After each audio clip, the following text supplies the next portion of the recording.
बात बहुत पुरानी है, उस वक्त की जब चंदन नगर नाम की रियासत पर राजा परमसेन का राज चलता था। राजा का एक इकलौता बेटा था, राजकुमार। पर देखो किस्मत का खेल, जब राजकुमार करीब 10-12 साल का था, यानी अभी बच्चा ही था, तभी उसकी माँ रानी साहिबा दुनिया छोड़कर चली गई। अब राजा तो अपनी रानी से जान से भी ज्यादा प्यार करते थे, इसीलिए उनका मन बिल्कुल नहीं था कि वह दूसरी शादी करें। लेकिन जब उन्हें यह एहसास हुआ कि रानी के न रहने से इस छोटे राजकुमार की देखभाल करने वाला कोई अपना बचा ही नहीं है, तो उन्होंने मजबूरी में आकर दूसरा ब्याह कर लिया।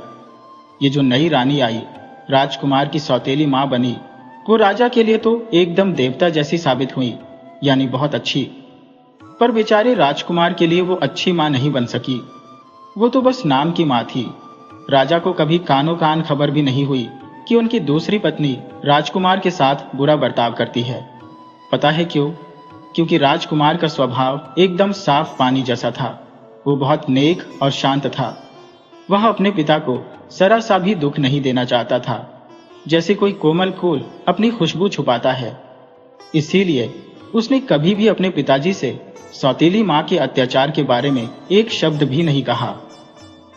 राजा के सामने तो सौतेली माँ उससे इतना प्यार दिखाती थी जैसे कि वो उसकी सगी माँ हो, पर जैसे ही राजा किसी काम से दूसरे शहर जाते, बस फिर तो वो कहर ढा देती थी। राजकुमार को ठीक से खाना नहीं मिलता था और बात बात पर उसे कड़वी कड़वी बातें सुनने को मिलती थी, जैसे कोई जहर का घूंट पिला रहा हो। इतनी तकलीफें झेलने के बाद भी राजकुमार का मन एकदम शांत और स्थिर रहा। उसने अपने पिता से कोई शिकायत नहीं की। ऐसे ही करते करते दिन बीतते चले गए। एक दिन सौतेली माँ के मन में एक शैतानी ख्याल आया। वह सोचने लगी कि राजा के बाद तो राजगद्दी का असली हकदार यही राजकुमार बनेगा। अरे, अगर मेरी अपनी संतान भी हो गई तब भी यह तो बड़ा बेटा है, राजा तो यही बनेगा। बस इसी चिंता की आग में वह रात दिन जलने लगी। उसके दिमाग में बस यही चलता रहता था कि कैसे इस राजकुमार को रास्ते से हटाया जाए, या तो इसे मार दिया जाए या फिर इसे पागल बना दिया जाए।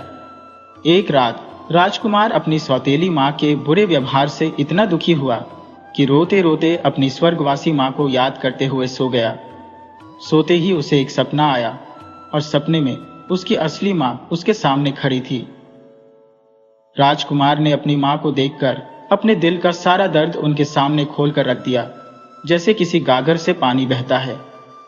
उसकी माँ ने उसे प्यार से दिलासा दिया और उससे एक वचन लिया कि वह अपनी सौतेली माँ से कभी भी बदतमीजी नहीं करेगा, चाहे वो कुछ भी करे। फिर माँ ने उसे प्यार से समझाते हुए कहा, देखो बेटा, कल तुम्हारे पिता के दरबार में एक घोड़े बेचने वाला सौदागर आएगा। उसके पास कई बेहतरीन नस्ल के घोड़े होंगे और हाँ, उसके साथ एक सफेद घोड़े का बच्चा भी होगा। तुम बस उसी बच्चे को खरीदने की जिद करना। उन्होंने आगे कहा, हो सकता है तुम्हारे पिता तुम्हें कोई और बड़ा या अच्छा घोड़ा लेने को कहे, पर तुम अड़े रहना कि तुम्हें तो बस वही घोड़े का बच्चा चाहिए। तुम्हारे पिता तुम्हारी बात टाल नहीं पाएंगे। इतना कहकर माँ ने विदा ली और राजकुमार की आंख खुल गई। अगले दिन जब दरबार लगा तो राजकुमार भी वहीं मौजूद था। कुछ देर बाद एक पहरेदार भागता हुआ आया और सूचना दी, महाराज, एक घोड़ों का सौदागर आया है और वह आपसे मिलना चाहता है। राजा और राजकुमार दोनों घोड़े देखने के लिए बाहर गए। सौदागर के पास सच में एक से बढ़कर एक शानदार घोड़े थे और उन्हीं के बीच एक बहुत ही सुंदर घोड़े का बच्चा भी था।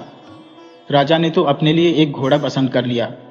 फिर राजकुमार ने कहा, पिताजी, मैं भी घोड़ा लूंगा, और उसने सीधा घोड़े के बच्चे की ओर इशारा कर दिया। राजा तो चाहते थे कि राजकुमार कोई बढ़िया नस्ल का बड़ा घोड़ा चुने, पर राजकुमार की जिद के सामने राजा को हार माननी पड़ी और जैसा कि राजकुमार की मां ने सपने में कहा था, वही घोड़े का बच्चा खरीद लिया गया। राजकुमार के घोड़े को अस्तबल में बांध दिया गया। अब राजकुमार अपना ज्यादातर समय उसी घोड़े के बच्चे के साथ बिताने लगा। वह उसका हर तरह से ख्याल रखता, जैसे कोई छोटा बच्चा रखता है। लेकिन यह देखकर सौतेली माँ बहुत नाराज हुई। उन्हें राजकुमार की कोई भी खुशी जरा भी बर्दाश्त नहीं होती थी। सौतेली माँ के पास एक दासी थी जो उन्हीं की तरह शैतानी दिमाग रखती थी। एक दिन रानी ने उस दासी को अपने विश्वास में लिया और राजकुमार को हमेशा के लिए रास्ते से हटाने का एक खतरनाक प्लान बना लिया। रानी ने दासी से कहा कि कोई ऐसा तरीका ढूंढो जिससे राजकुमार का काम तमाम भी हो जाए और किसी को मुझ पर शक भी ना हो। दासी ने रानी को सलाह दी कि राजकुमार को जहर दे दिया जाए। दासी ने कहा, महारानी, राजकुमार की एक आदत है, वह दोपहर का खाना खाने के बाद बादाम का शरबत जरूर पीता है। मेरे पास एक खास तरह का जहर है जिसे पीने वाला तुरंत नहीं मरता, बल्कि कई दिनों तक बीमार रहकर धीरे धीरे मर जाता है। इससे किसी को शक भी नहीं होगा और राजकुमार कुछ महीनों के बाद मर जाएगा। यह सब बताने के बाद दासी ने इस बात को राज रखने के लिए रानी से भारी भरकम इनाम भी वसूल लिया। अगले दिन राजकुमार हमेशा की तरह अपने घोड़े के बच्चे के पास गया तो उसे आंसू बहाते देखकर वह परेशान हो गया। राजकुमार ने घोड़े से रोने का कारण पूछा तो उसने घोड़े को इंसानों की तरह बोलते हुए देखा। राजकुमार पहले तो डर गया। राजकुमार को परेशान देखकर घोड़े के बच्चे ने कहा, राजकुमार, आप डरो मत, मैं आपकी सुरक्षा के लिए भेजा गया हूं। अब राजकुमार को अपनी सपने वाली बात याद आई और उसका डर खत्म हो गया। राजकुमार घोड़े से बोला, तुम मुझे यह बताओ कि तुम रो क्यों रहे थे? घोड़े ने कहा, यह जो तुम्हारी सौतेली माँ है ना, आज उसने तुम्हें मारने का पूरा प्लान बना लिया है। उसने एक दासी के साथ मिलकर तुम्हें शरबत में जहर मिलाकर पिलाने की साजिश की है। तुम्हें वह शरबत किसी भी हालत में नहीं पीना है। बस यही सोचकर मुझे रोना आ रहा था कि मां होते हुए भी वह तुमसे इतनी नफरत क्यों करती है। पर तुम अगर यह सच्चाई राजा को भी बताओगे तो वह तुम्हारा विश्वास नहीं करेंगे। फिलहाल तो तुम्हें सही वक्त, परिस्थितियों के अच्छा होने का इंतजार करना होगा। राजकुमार को घोड़े की सारी बातें समझ में आ गईं। जब वह दोपहर का खाना खाने के लिए महल में गया तो सौतेली मां ने उसके सामने तरह तरह के स्वादिष्ट पकवान परोस दिए और उसके साथ प्यार भरी बातें करने लगी। खाना खाने के बाद राजकुमार की आदत थी कि वह बादाम का शरबत जरूर पीता था। सौतेली मां ने उसके लिए शरबत परोसा तो राजकुमार ने उसे पीने से मना कर दिया। उसने कहा कि आज उसका मन नहीं है और वह अपने कमरे की ओर चल दिया। सौतेली मां इस बात से हैरान थी। उन्होंने अपनी खास दासी को बुलाया और उसे सारी बात बताई। दासी बोली, महारानी जी, कल हम ऐसा करेंगे कि खाने की सब्जी में जहर मिला देंगे, फिर देखेंगे वह कैसे बचता है। उसकी बात सुनकर रानी की आंखें चमक उठी। अगले दिन जब दोपहर के खाने का समय हुआ तो राजकुमार हमेशा की तरह पहले अपने घोड़े के पास गया। आज भी उसे रोते हुए देखा तो उसने कारण पूछा। घोड़े ने उसे बताया, आज तुम्हारी सौतेली मां ने खाने की सब्जी में जहर मिला दिया है। तुम बाकी किसी भी चीज को खा लेना, मगर सब्जी को हाथ मत लगाना। जब घोड़ा राजकुमार से बातें कर रहा था तभी उधर वह दासी दूर खड़ी हुई यह सारा तमाशा देख रही थी। दूर होने की वजह से उसे कोई बात तो सुनाई नहीं दे रही थी, लेकिन उसने राजकुमार को सिर हिलाते हुए और घोड़े को कुछ बोलते हुए जरूर देख लिया। वह बहुत ही हैरान थी। इधर जब राजकुमार खाने की मेज पर पहुंचा, उसकी सौतेली मां ने खाने की थाली उसके सामने रखी और कहा, देखो बेटा, आज मैंने तुम्हारी पसंद की सब्जी अपने हाथों से तैयार की है। यह बहुत ही स्वादिष्ट है, जरा खाकर तो देखो। राजकुमार ने थाली में रखे हुए सभी व्यंजन खाए, लेकिन सब्जी को उसने हाथ तक नहीं लगाया। उसने बड़े विनम्र स्वर में बोला, खाना बहुत ही अच्छा था मां, पहली बार इतना अच्छा खाने को मिला है। सौतेली मां ने चाहा कि वह सब्जी का एक निवाला तो खा ही ले। उन्होंने काफी कोशिश की, लेकिन इसके बावजूद भी राजकुमार सब्जी खाने को राजी नहीं हुआ। रानी ने एक बार फिर से दासी को बुलाया और सारा मामला बताया। दासी ने कहा, मुझे शक है कि वह जो घोड़ा है वह कोई आम घोड़ा नहीं है। मुझे लगता है कि वह इंसानों की तरह बातें करता है। मैं दूर थी इसलिए उनकी बातों को सुन नहीं सकी, लेकिन मैंने अंदाजा लगाया कि वह घोड़ा और राजकुमार जिस तरह से कुछ बातें कर रहे थे वह अवश्य ही रहस्यमयी है। यह सुनकर रानी हैरान हुई कि एक घोड़ा भी इंसानों की तरह बातें कर सकता है। फिर दासी ने कहा, अब आप ही सोचिए कि जब हमने उसके शरबत में जहर मिलाया तो राजकुमार ने शरबत पीने से मना कर दिया। आज जब हमने उसकी सब्जी में जहर मिलाया तो उसने सब्जी का एक भी निवाला नहीं खाया। क्या यह इस बात का सबूत नहीं है कि उसको ऐसा करने से कोई रोक रहा है? यहाँ पूरे महल में राजकुमार की किसी से कोई दोस्ती भी नहीं है। उसका लगाव तो सिर्फ उस घोड़े से है। मुझे तो पक्का यकीन है कि यह काम उसी का है। अब तो रानी को भी दासी की बातों पर विश्वास होने लगा था। उसने फैसला किया कि अब इस घोड़े के बच्चे को ही अपने रास्ते से हटाना होगा, फिर देखेंगे कि राजकुमार को कौन बचाता है। उसने अपनी दासी के साथ मिलकर राज वैद्य को बुलवाया।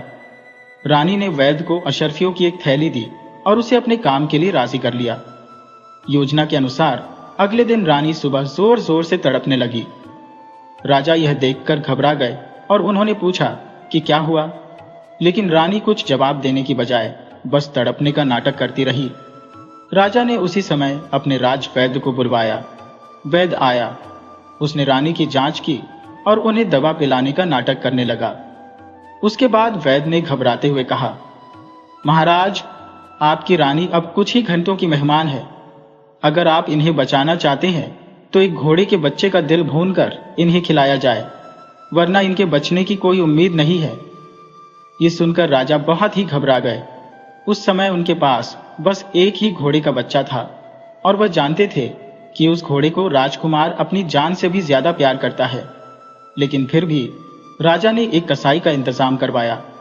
महल में अफरा तफरी मच गई। जब राजकुमार को इस बात का पता चला तो उसने सोचा कि उसके पिता सौतेली माँ को बहुत ही प्रेम करते हैं, इसलिए वह मेरी बातों पर विश्वास नहीं करेंगे कि यह सब तो सौतेली माँ का एक नाटक है। कुछ देर के बाद जब राजा राजकुमार के पास आए और उन्होंने रानी की बीमारी के बारे में और इलाज के तौर पर घोड़े के बच्चे के दिल को भूनकर खिलाने की बात कही, राजकुमार को तो जैसे सारी सच्चाई पहले से ही मालूम थी। इसके बावजूद भी उसने राजा के सामने कुछ भी जाहिर नहीं किया। उसने बस इतना ही कहा कि वह घोड़े के बच्चे को मारने से पहले उस पर बैठकर 3 चक्कर लगाना चाहता है। राजा को यह बात बहुत ही साधारण सी लगी। इस पर राजा को भला क्या आपत्ति हो सकती थी। राजा ने खुशी खुशी राजकुमार को अनुमति दे दी। अगले दिन सूरज निकलते ही कसाई को बुलाया गया और घोड़े को महल के आंगन में लाया गया। इतनी देर में राजकुमार भी वहां आ चुका था। साफ साफ दिखाई दे रहा था कि राजकुमार बहुत ही दुखी था। राजकुमार घोड़े की पीठ पर सवार हुआ। उसने चारों तरफ नजर दौड़ाई। ऐसा लग रहा था जैसे वह सबसे विदा ले रहा हो। और फिर उसने घोड़े को हल्की सी ऐड लगाई। घोड़े ने आहिस्ता आहिस्ता चलना शुरू किया। मैदान का एक चक्कर लगाया। दूसरे चक्कर के साथ ही घोड़े की रफ्तार कुछ तेज हो गई। महल में मौजूद सभी दास दासियां यह नजारा देख रहे थे। तीसरे चक्कर में घोड़े की रफ्तार बहुत ही ज्यादा तेज हो गई और तीसरा चक्कर पूरा होते होते घोड़े ने एक ऐसी ऊंची छलांग लगाई कि वह महल की ऊंची दीवार को पार करता हुआ बिजली की रफ्तार से दौड़ने लगा और कुछ ही क्षणों में सबकी आंखों के आगे से गायब हो गया। कुछ देर के बाद वह घोड़ा नगर से बाहर एक घने जंगल में पहुंच गया। वो घोड़ा इतना तेज दौड़ने वाला था कि कुछ ही पलों में वह सैकड़ों मील दूर आ चुका था। घोड़े ने राजकुमार को जमीन पर उतारा और उसकी मरी हुई मां का संदेश उसे बताते हुए कहने लगा कि अब अगले कुछ साल तक तुम्हें यहीं पर रहना होगा और अपनी रोजी रोटी का इंतजाम खुद करना होगा। तुम्हें हिम्मत से काम लेना होगा। कुछ ही सालों के बाद जब हालात अच्छे हो जाएंगे तो तुम भी अपने देश के राजा बन जाओगे। लेकिन ऐसा कब होगा, ये तुम्हें सही समय आने पर ही पता चलेगा। इसके बाद घोड़े ने राजकुमार से विदा ली और चलते समय उसे अपनी पूंछ का एक बाल दिया। राजकुमार से कहा कि जब भी तुम इस बाल को जमीन पर रखकर रगड़ोगे तो मैं तुम्हारी सहायता के लिए जरूर हाजिर हो जाऊंगा। इतना कहकर मायावी घोड़ा राजकुमार को वहीं छोड़कर चला गया। राजकुमार ने यह फैसला कर लिया कि अब वह किसी दूसरे राज्य में जाकर कुछ काम धंधा करेगा। राजकुमार जानता था कि वह बहुत ही सुंदर है, इसलिए जब वह नगर में प्रवेश करेगा तो बेवजह ही लोग उसे शक की नजर से देखेंगे। इसलिए उसने अपने कपड़ों को धूल मिट्टी से गंदा किया और फिर अपने हाथ मुंह भी मिट्टी से खूब गंदे कर लिए। दूसरा राज्य यहां से ज्यादा दूर नहीं था। वह जल्दी ही वहां पर पहुंच गया, लेकिन उसे रहने का कोई ठिकाना नहीं मिला। चलते चलते वह नगर की एक बड़ी सी ठठेरे की दुकान पर जा पहुंचा। यह ठठेरा राजमहल का शाही ठठेरा था। राजकुमार को पता चला कि ठठेरे को काम करने के लिए एक नौजवान की जरूरत है और फिर उसने दुकान के अंदर प्रवेश किया और वहां पर काम करने की इच्छा जाहिर की। ठठेरा बहुत ही खुश हुआ और उसे अपने काम पर रख लिया। राजकुमार ने सोचा कि चलो रहने का ठिकाना तो मिल ही गया। अब क्योंकि वह शाही ठठेरा था तो उसका महल में आना जाना लगा रहता था। वह अपने साथ राजकुमार को लेकर राजमहल में जाने लगा। जब राजकुमार ने पहली बार महल में प्रवेश किया तो उसने अपने मुंह पर खूब काली स्याही मल रखी थी। राजकुमार जब महल के अंदर पहुंचा तो उसने देखा कि वहां पर 4 बहुत ही सुंदर राजकुमारियां थी। सबसे छोटी राजकुमारी ने जब एक नौजवान को पहली बार महल में प्रवेश करते हुए देखा, जो कि तांबे के बर्तन ले जा रहा था, वह बहुत ही हैरान हुई, क्योंकि पहली बार उसने ठठेरे के साथ किसी नौजवान को देखा था, और वह भी ऐसा जिसके मुंह पर कालिक लगी हुई थी। गौर से देखने पर राजकुमारी को इस बात का एहसास हुआ कि वह लड़का असल में बहुत ही सुंदर और गोरे रंग का है। आखिर इसने अपने मुंह पर कालिक क्यों मली है? इसका क्या रहस्य हो सकता है? छोटी राजकुमारी उसे गौर से देखने लगी। उसे उस लड़के में न जाने ऐसी कौन सी खास बात नजर आई कि वह उस पर मंत्रमुग्ध सी हो गई। वह सोचने लगी कि कहीं ऐसा तो नहीं कि इस लड़के के अंदर कोई राजकुमार छुपा हो। अब तो राजकुमार का महल में आना जाना शुरू हो गया। एक दिन छोटी राजकुमारी से रहा न गया। उसने बिना किसी की परवाह किए राजकुमार को रोक लिया और पूछा, तुम कौन हो? राजकुमार ने हैरान होते हुए कहा, मैं ठठेरे का नौकर हूं और 2 वक्त की रोटी के लिए उसके पास काम करता हूं। राजकुमारी बोली, तुम इतने सुंदर हो लेकिन फिर भी अपना मुंह काला करके क्यों रखते हो? राजकुमार बोला, मुझे नहीं मालूम कि मैं आपको सुंदर क्यों लगता हूं। इसके बाद राजकुमारी ने एक नजर इधर उधर देखा। फिर जब उसे इस बात की तसल्ली हो गई कि किसी की नजर उन पर नहीं है, तो उसने अपनी मुट्ठी में दबी हुई 2 सोने की अशर्फियां, सोने के सिक्के निकालकर राजकुमार को दे दी और कहा, यह मैं तुम्हें इसलिए दे रही हूं कि अब से तुम अच्छे अच्छे कपड़े पहनकर आया करो और साफ सुथरे होकर रहा करो, क्योंकि मैं तुम्हें राजकुमारों जैसा देखना चाहती हूं। यह कहकर उसने जबरदस्ती सोने की अशर्फियां राजकुमार की हथेली पर रख दी और दौड़कर महल में वापस चली गई। राजकुमार को यह बातें बहुत ही अजीब सी लगी। उसने अशर्फी अपनी जेब में रख ली, लेकिन ठठेरे को इस बारे में कुछ नहीं बताया, क्योंकि कहीं ऐसा ना हो कि ठठेरा उसे चोर समझ ले। राजकुमार ने उन अशर्फियों को अपने घर में एक गुप्त जगह पर छुपा दिया ताकि वह सही समय आने पर इनका इस्तेमाल कर सके। अब तो जब भी राजकुमार महल में जाता तो हमेशा राजकुमारी किसी न किसी बहाने से उसका इंतजार करती रहती। वह हमेशा उसे सोने की अशर्फियां देती और कहती कि तुम अच्छे कपड़े पहना करो, साफ सुथरे बनकर रहा करो, और यह शिकायत भी करती कि अब तक मैंने तुम्हें इतनी अशर्फियां दी हैं, तुम इंसानों की तरह बनकर क्यों नहीं रहते? लेकिन राजकुमार हर बार कोई न कोई बहाना बनाकर उसे टाल देता। अब तो राजकुमार को भी राजकुमारी अच्छी लगने लगी थी, लेकिन वह किसी भी हाल में अपनी असलियत को नहीं बताना चाहता था। दिन गुजरे, महीने गुजरे और फिर साल भर बीत गया। ठठेरा भी राजकुमार को अपने बेटे की तरह मानता था, क्योंकि उसकी वजह से ठठेरे की आमदनी बढ़ गई थी। राजकुमार की मेहनत और ईमानदारी से वह बहुत ही खुश था। अब राजकुमारी की उम्र भी शादी के लायक हो चुकी थी। उस राज्य में एक अजीब सा रिवाज था जो कि सदियों बहुत समय से चला आ रहा था। जब भी किसी राजकुमारी की शादी तय होनी होती थी तो पूरे नगर में इस बात का ऐलान कर दिया जाता था, और फिर सारे इच्छुक व्यक्ति जो शादी करना चाहते थे महल में हाजिर हो जाते। राजकुमारी एक बड़ी सी कुर्सी पर बैठ जाती और सभी इच्छुक व्यक्ति, चाहे अमीर हो या गरीब, एक एक करके राजकुमारी के सामने से गुजरते और राजकुमारी इनमें से जिसको भी पसंद कर लेती उसके साथ ही राजकुमारी की शादी कर दी जाती। सबसे पहले बड़ी राजकुमारी ने अपने लिए एक बहुत ही धनी अमीर व्यक्ति के लड़के को चुना। कुछ समय के बाद उसकी शादी बड़ी धूमधाम से कर दी गई। इसी तरह से बाकी 2 बहनों की भी शादियां मंत्रियों और बड़े बड़े सेठों के लड़कों से हो गईं। इन सभी कामों में 2 साल का समय बीत चुका था। अब सबसे छोटी बेटी की बारी थी। जब उसके लिए इच्छुक उम्मीदवारों की भीड़ लगी तो उसमें राजकुमार भी शामिल था। वह कतार में सबसे पीछे खड़ा था। राजकुमारी की नजरें तो उसी को ढूंढ रही थी। एक एक करके सभी उम्मीदवार राजकुमारी के सामने से गुजरते गए। जब ठठेरा राजकुमार उसके सामने आया तो राजकुमारी ने उसका हाथ पकड़ लिया। जब राजा ने यह देखा तो वह स्तब्ध हक्का बक्का रह गया। उसने तुरंत यह ऐलान किया कि शायद उसकी बेटी से कोई गलती हो गई है, इसलिए सभी लोगों को कल दोबारा से हाजिर होना होगा। बेचारी राजकुमारी नहीं करती रह गई, लेकिन राजा के आदेश को कैसे टाला जा सकता था। ऐलान होने के बाद सभी लोग अपने घरों को वापस लौट गए। अगले दिन फिर से जब सभी लोग कतार में लगे तो एक एक करके राजकुमारी के सामने से गुजरने लगे। राजकुमारी ने एक बार फिर से ठठेरे राजकुमार का हाथ पकड़ा।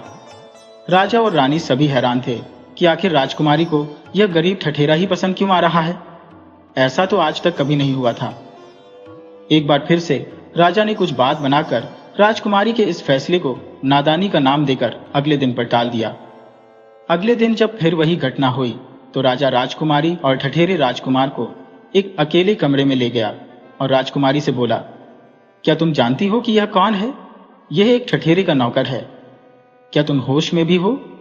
तुम्हें पता है तुम इसे अपना पति बनाना चाहती हो?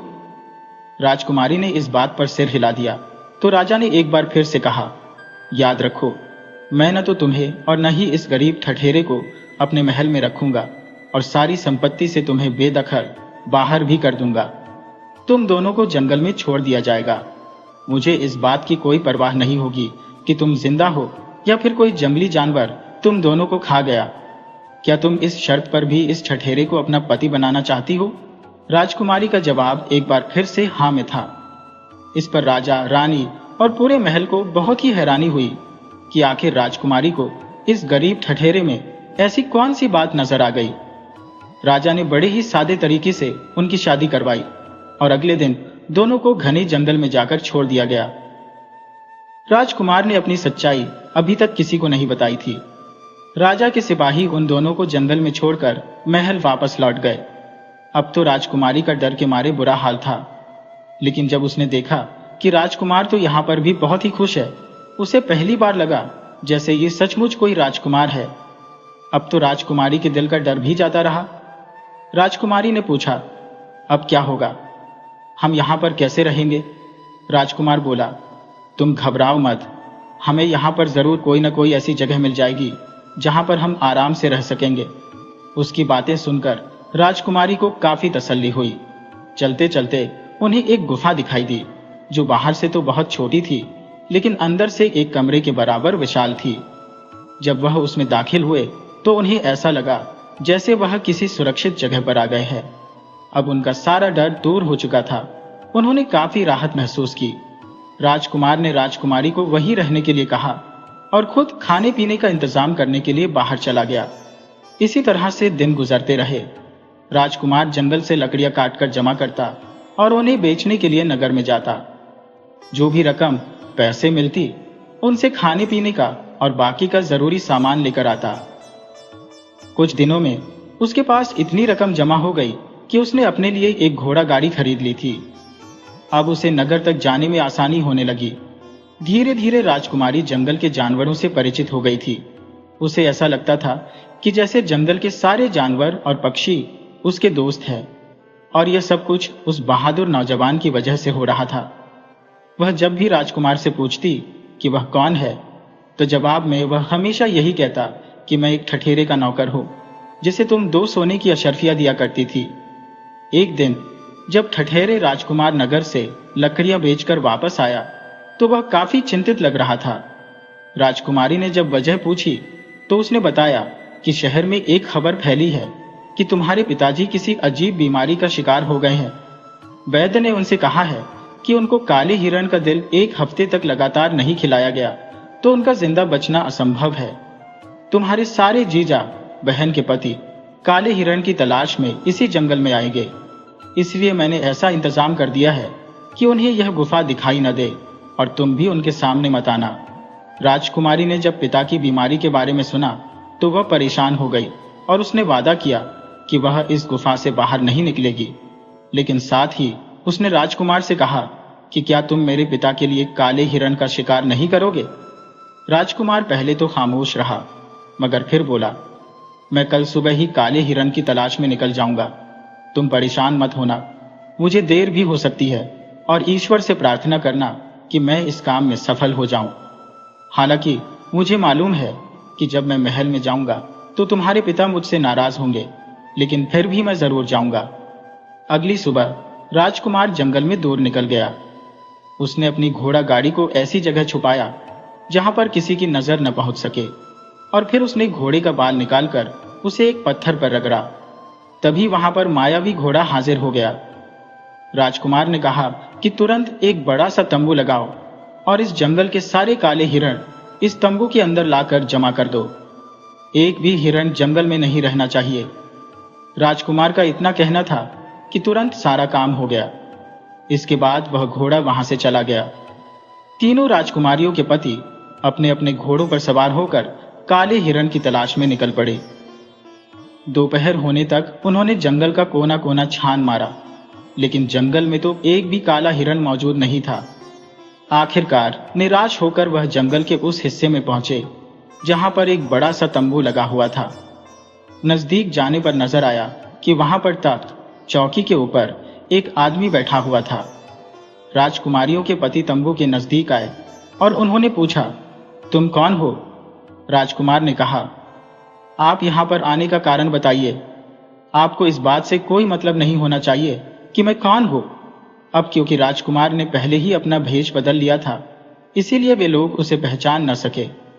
सोचने लगे, अवश्य ही यह कोई बहुत ही ताकतवर आदमी है, वरना सैकड़ों काले हिरणों को इस तरह से भला कौन जमा कर सकता है। तीनों ने एक आवाज में कहा, इस राज्य के राजा को एक ऐसी बीमारी लग गई है जो सिर्फ काले हिरण का दिल खाकर ही दूर हो सकती है। आप कृपया करके हम तीनों को एक एक हिरण दे दीजिए। राजकुमार बोला, हिरण तो मैं आपको दे दूंगा, लेकिन मेरी एक शर्त है कि हिरण आपको जिंदा नहीं दिया जाएगा। वे तीनों लोग इस बात पर राजी हो गए और फिर राजकुमार ने उन तीनों को एक एक हिरण दे दिया। वे तीनों घोड़ों पर सवार वापस महल की तरफ लौट गए।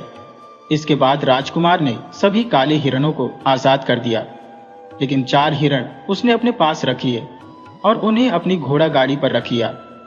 राजकुमार ने अपना पहले वाला भेष बनाया, जो कि एक ठठेरे का भेष था। वह घोड़ा गाड़ी पर बैठा और 4 जिंदा हिरण लेकर वह महल की तरफ चल दिया। जब वह महल के दरवाजे के नजदीक पहुंचा तो उसे रोक लिया गया। पहरेदार तो उसे मारना चाहते थे, लेकिन जब उनकी नजर जिंदा हिरणों पर पड़ी तो उन्होंने यह खबर जाकर राजा को बताई कि ठठेरे का नौकर जिंदा हिरण लेकर आया है। यह सुनकर राजा को गुस्सा आ गया। उसने आदेश दिया कि उससे हिरण ले लो और कह दो कि जल्दी से जल्दी जंगल वापस लौट जाए, वरना उसकी गर्दन उड़ा दी जाएगी।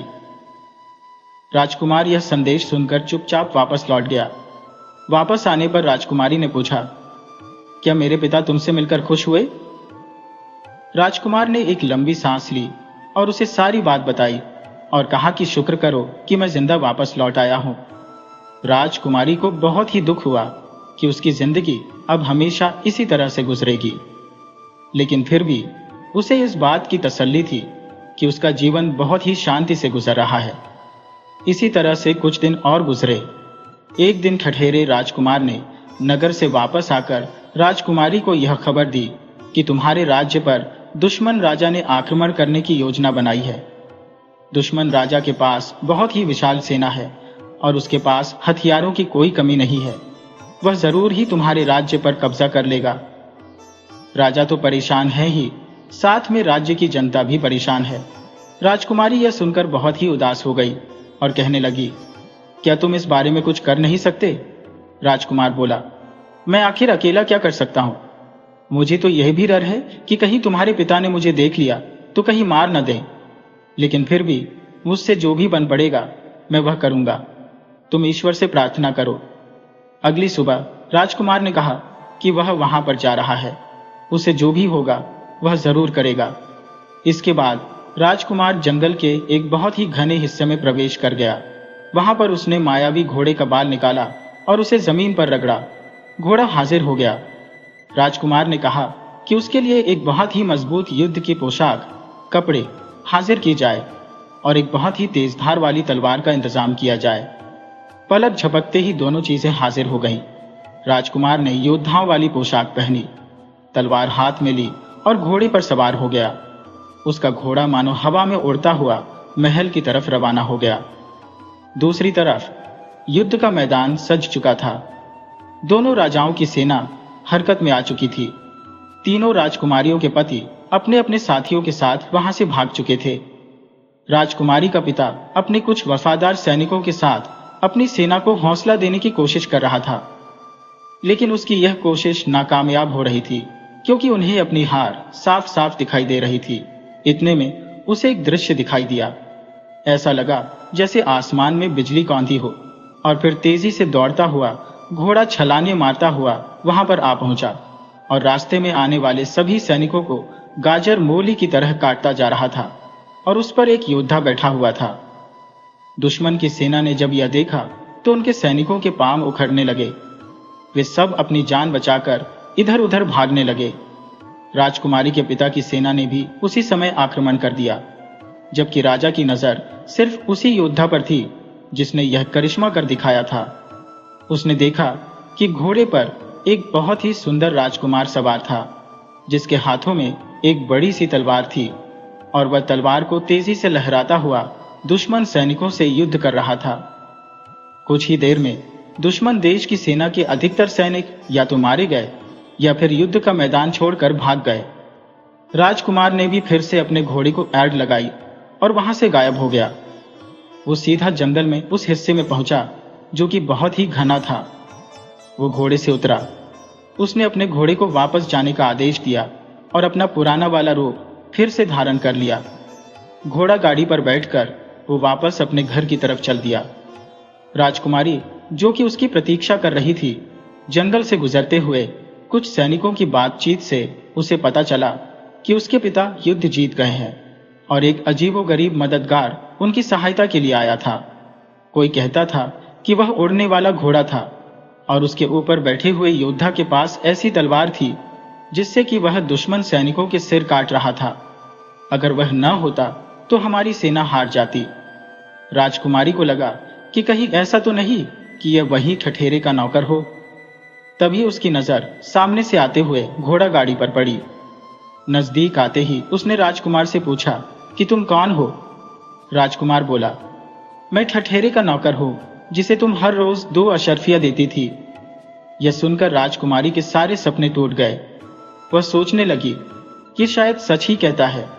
अब जरा उस राज्य का भी हालचाल जान लीजिए जहां पर राजकुमार के पिता का राज्य था। राजकुमार के गायब हो जाने के बाद वह बहुत दिनों तक उदास रहे। उनकी तबीयत दिन प्रतिदिन खराब होती जा रही थी। वह यही सोचते रहते कि अगर मैं मर गया तो मेरे सिंहासन का वारिस कौन होगा, क्योंकि उनकी दूसरी पत्नी से भी उनकी कोई संतान नहीं हुई थी। उन्हें लगने लगा कि उनकी दूसरी पत्नी ने ऐसा माहौल पैदा किया था जिसके कारण मेरा बेटा मुझसे दूर हो गया। उनका यह शक उस समय और भी पक्का हो गया जब राजवैद्य ने रानी की बीमारी के इलाज के लिए घोड़े के बच्चे का दिल निकालकर खाने की सलाह दी थी। राजकुमार के गायब हो जाने के बाद उसने देखा कि उसकी पत्नी को कुछ भी नहीं हुआ, बल्कि वह तो और भी ज्यादा सेहतमंद नजर आने लगी थी। जब उसने राजवैद्य से अपनी पत्नी की सेहत का कारण पूछा तो उसने बस इतना ही कहा, यही सब ईश्वर की मर्जी है, मैं इसमें क्या कर सकता हूं? राजा इस बात से संतुष्ट नहीं था, लेकिन उसने अपने संदेही के बारे में किसी को नहीं बताया था। उसके राजमहल में एक तहखाना था जहां पर वह बहुत ही कम जाता था, लेकिन एक दिन वह टहलते टहलते उस तरफ निकल गया। उसे तहखाने में से किसी के बातचीत करने की आवाज सुनाई दी। जब उसने छुपकर देखा तो वह दृश्य देखकर वह हैरान रह गया। उसने देखा कि उसकी पत्नी ने एक दासी को बंदी बना रखा था। दोनों की आवाजें साफ साफ सुनाई दे रही थी। दासी पूछ रही थी कि आखिर मेरा क्या कसूर है जो आपने मारने के इरादे से मुझे इस तहखाने में कैद कर रखा है। ये सुनकर राजा के कान खड़े हो गए। वह बड़े ही ध्यान से छिपकर उनकी बातें सुनने लगा। उसने देखा कि रानी के हाथ में एक खंजर था। रानी ने कहा, तेरा मर जाना मेरे लिए इसलिए आवश्यक है क्योंकि तुझे मेरे सारे भेद पता है। अगर तू राजा के हाथ लग गई तो महल में तूफान खड़ा हो जाएगा और मेरी गर्दन उड़ा दी जाएगी। दासी कहने लगी, लेकिन मैं तो आपके लिए हमेशा वफादार रही हूं। आपके कहने पर ही मैंने 2-3 बार राजकुमार को जहर देने की कोशिश की। मैंने ही आपको बताया कि घोड़े का बच्चा राजकुमार से बातें करता है, और मैंने ही आपको घोड़े को खत्म करने की तरकीब बताई थी। लेकिन मुझे क्या पता था कि वह मायावी घोड़ा राजकुमार को लेकर रफो चक्कर भाग हो जाएगा। भगवान के लिए मेरी जान बख्श दीजिए। मैं आपको विश्वास दिलाती हूँ कि मरते मरते मर जाऊंगी, लेकिन अपनी जुबान नहीं खोलूंगी। दासी और अपनी दूसरी पत्नी के बीच होने वाली इस बात को राजा बड़े ही ध्यान से सुन रहा था। अब उसे सारी कहानी समझ में आने लगी। इससे पहले कि दूसरी रानी दासी का गला काट देती, राजा तेजी से दौड़ता हुआ तहखाने में आया और उसने रानी का हाथ पकड़ लिया। एक जोरदार झटका दिया और वह खंजर हाथ से छूट गया। रानी ने जब मुड़कर देखा तो वह राजा था। डर के मारे उसके होश उड़ गए। राजा को अब सारी साजिश का पता चल चुका था। उसने रानी को एक अलग कारागार जेल में बंद करवा दिया और दासी को तहखाने से निकालकर सबसे पहले उससे सारे राज उगलवाए और फिर उसे भी अलग कारागार में बंद करवा दिया। उन दोनों को उचित समय आने पर सजा देने का ऐलान किया गया। अब राजा को अपने बेटे की चिंता होने लगी। उसने उसकी तलाश के लिए जासूस दौड़ा दिए और उसके बारे में सूचना देने वाले को भारी इनाम देने का ऐलान किया। कुछ महीनों के बाद दूसरे राज्य से आने वाले एक व्यापारी ने राजा से मिलने की इजाजत मांगी। राजा ने उससे अकेले में मुलाकात की तो व्यापारी ने बताया कि जब वह अपने राज्य में था तो उसने एक अजीबोगरीब शादी देखी। वहां के रिवाज के अनुसार राजा की बेटियों को अपना अपना वर खुद चुनने का अधिकार था। सबसे छोटी राजकुमारी ने एक ठठेरे के नौकर को चुना और वहां के राजा ने इस बात से नाराज होकर अपनी बेटी और दामाद को महल से निकालकर जंगल में फेंक दिया। सभी लोगों का यही मानना था कि वह ठठेरा कोई साधारण मनुष्य नहीं बल्कि अवश्य ही कोई राजकुमार था। राजा ने उस व्यापारी को ढेर सारा इनाम दिया और अपने कुछ सिपाहियों के साथ उस जंगल में गया जहां पर राजकुमार भेष बदलकर राजकुमारी के साथ रहता था। हालांकि राजकुमार ने अपना भेष एक गरीब आदमी का बना रखा था, लेकिन एक पिता की नजरों ने उसे पहचान लिया। अपने पिता को सामने देखा तो वह भी उनसे लिपट कर रोने लगा और फिर उसने राजकुमारी को सारी सच्चाई बताई कि यही उसके पिता है और वह उस राज्य का राजकुमार है। राजा अपने बेटे और बहू को लेकर वापस अपने महल में आ गया। बड़ी धूमधाम के साथ उनकी शादी करवाई और अपनी दूसरी पत्नी यानी कि राजकुमार की सौतेली माँ और उस दासी को हमेशा हमेशा के लिए काल कोठरी में कैद कर दिया गया। जब राजकुमारी के पिता को इस बात की खबर मिली कि उनका दामाद कोई साधारण ठठेरा नहीं बल्कि एक राजकुमार है और उसी ने युद्ध में उनकी सहायता की थी, तो सारे गिले शिकवे भुलाकर वह राजकुमार और अपनी बेटी से मिलने के लिए आए। उन्हें ढेरों आशीर्वाद दिया और फिर सभी लोग एक खुशहाल परिवार की तरह अपना जीवन बिताने लगे। जीवन में कई बार अंधेरा और मुश्किलें आती है, पर जैसे उस राजकुमार ने सच्चाई और शांत मन से हर परीक्षा का सामना किया, हमें भी धैर्य रखना चाहिए। सच्चाई और नेक इरादे कभी हारते नहीं हैं और सही समय आने पर किस्मत भी अच्छे लोगों का साथ जरूर देती है। हमें कभी भी परिस्थितियों से हार नहीं माननी चाहिए, बस सही वक्त का इंतजार करना चाहिए।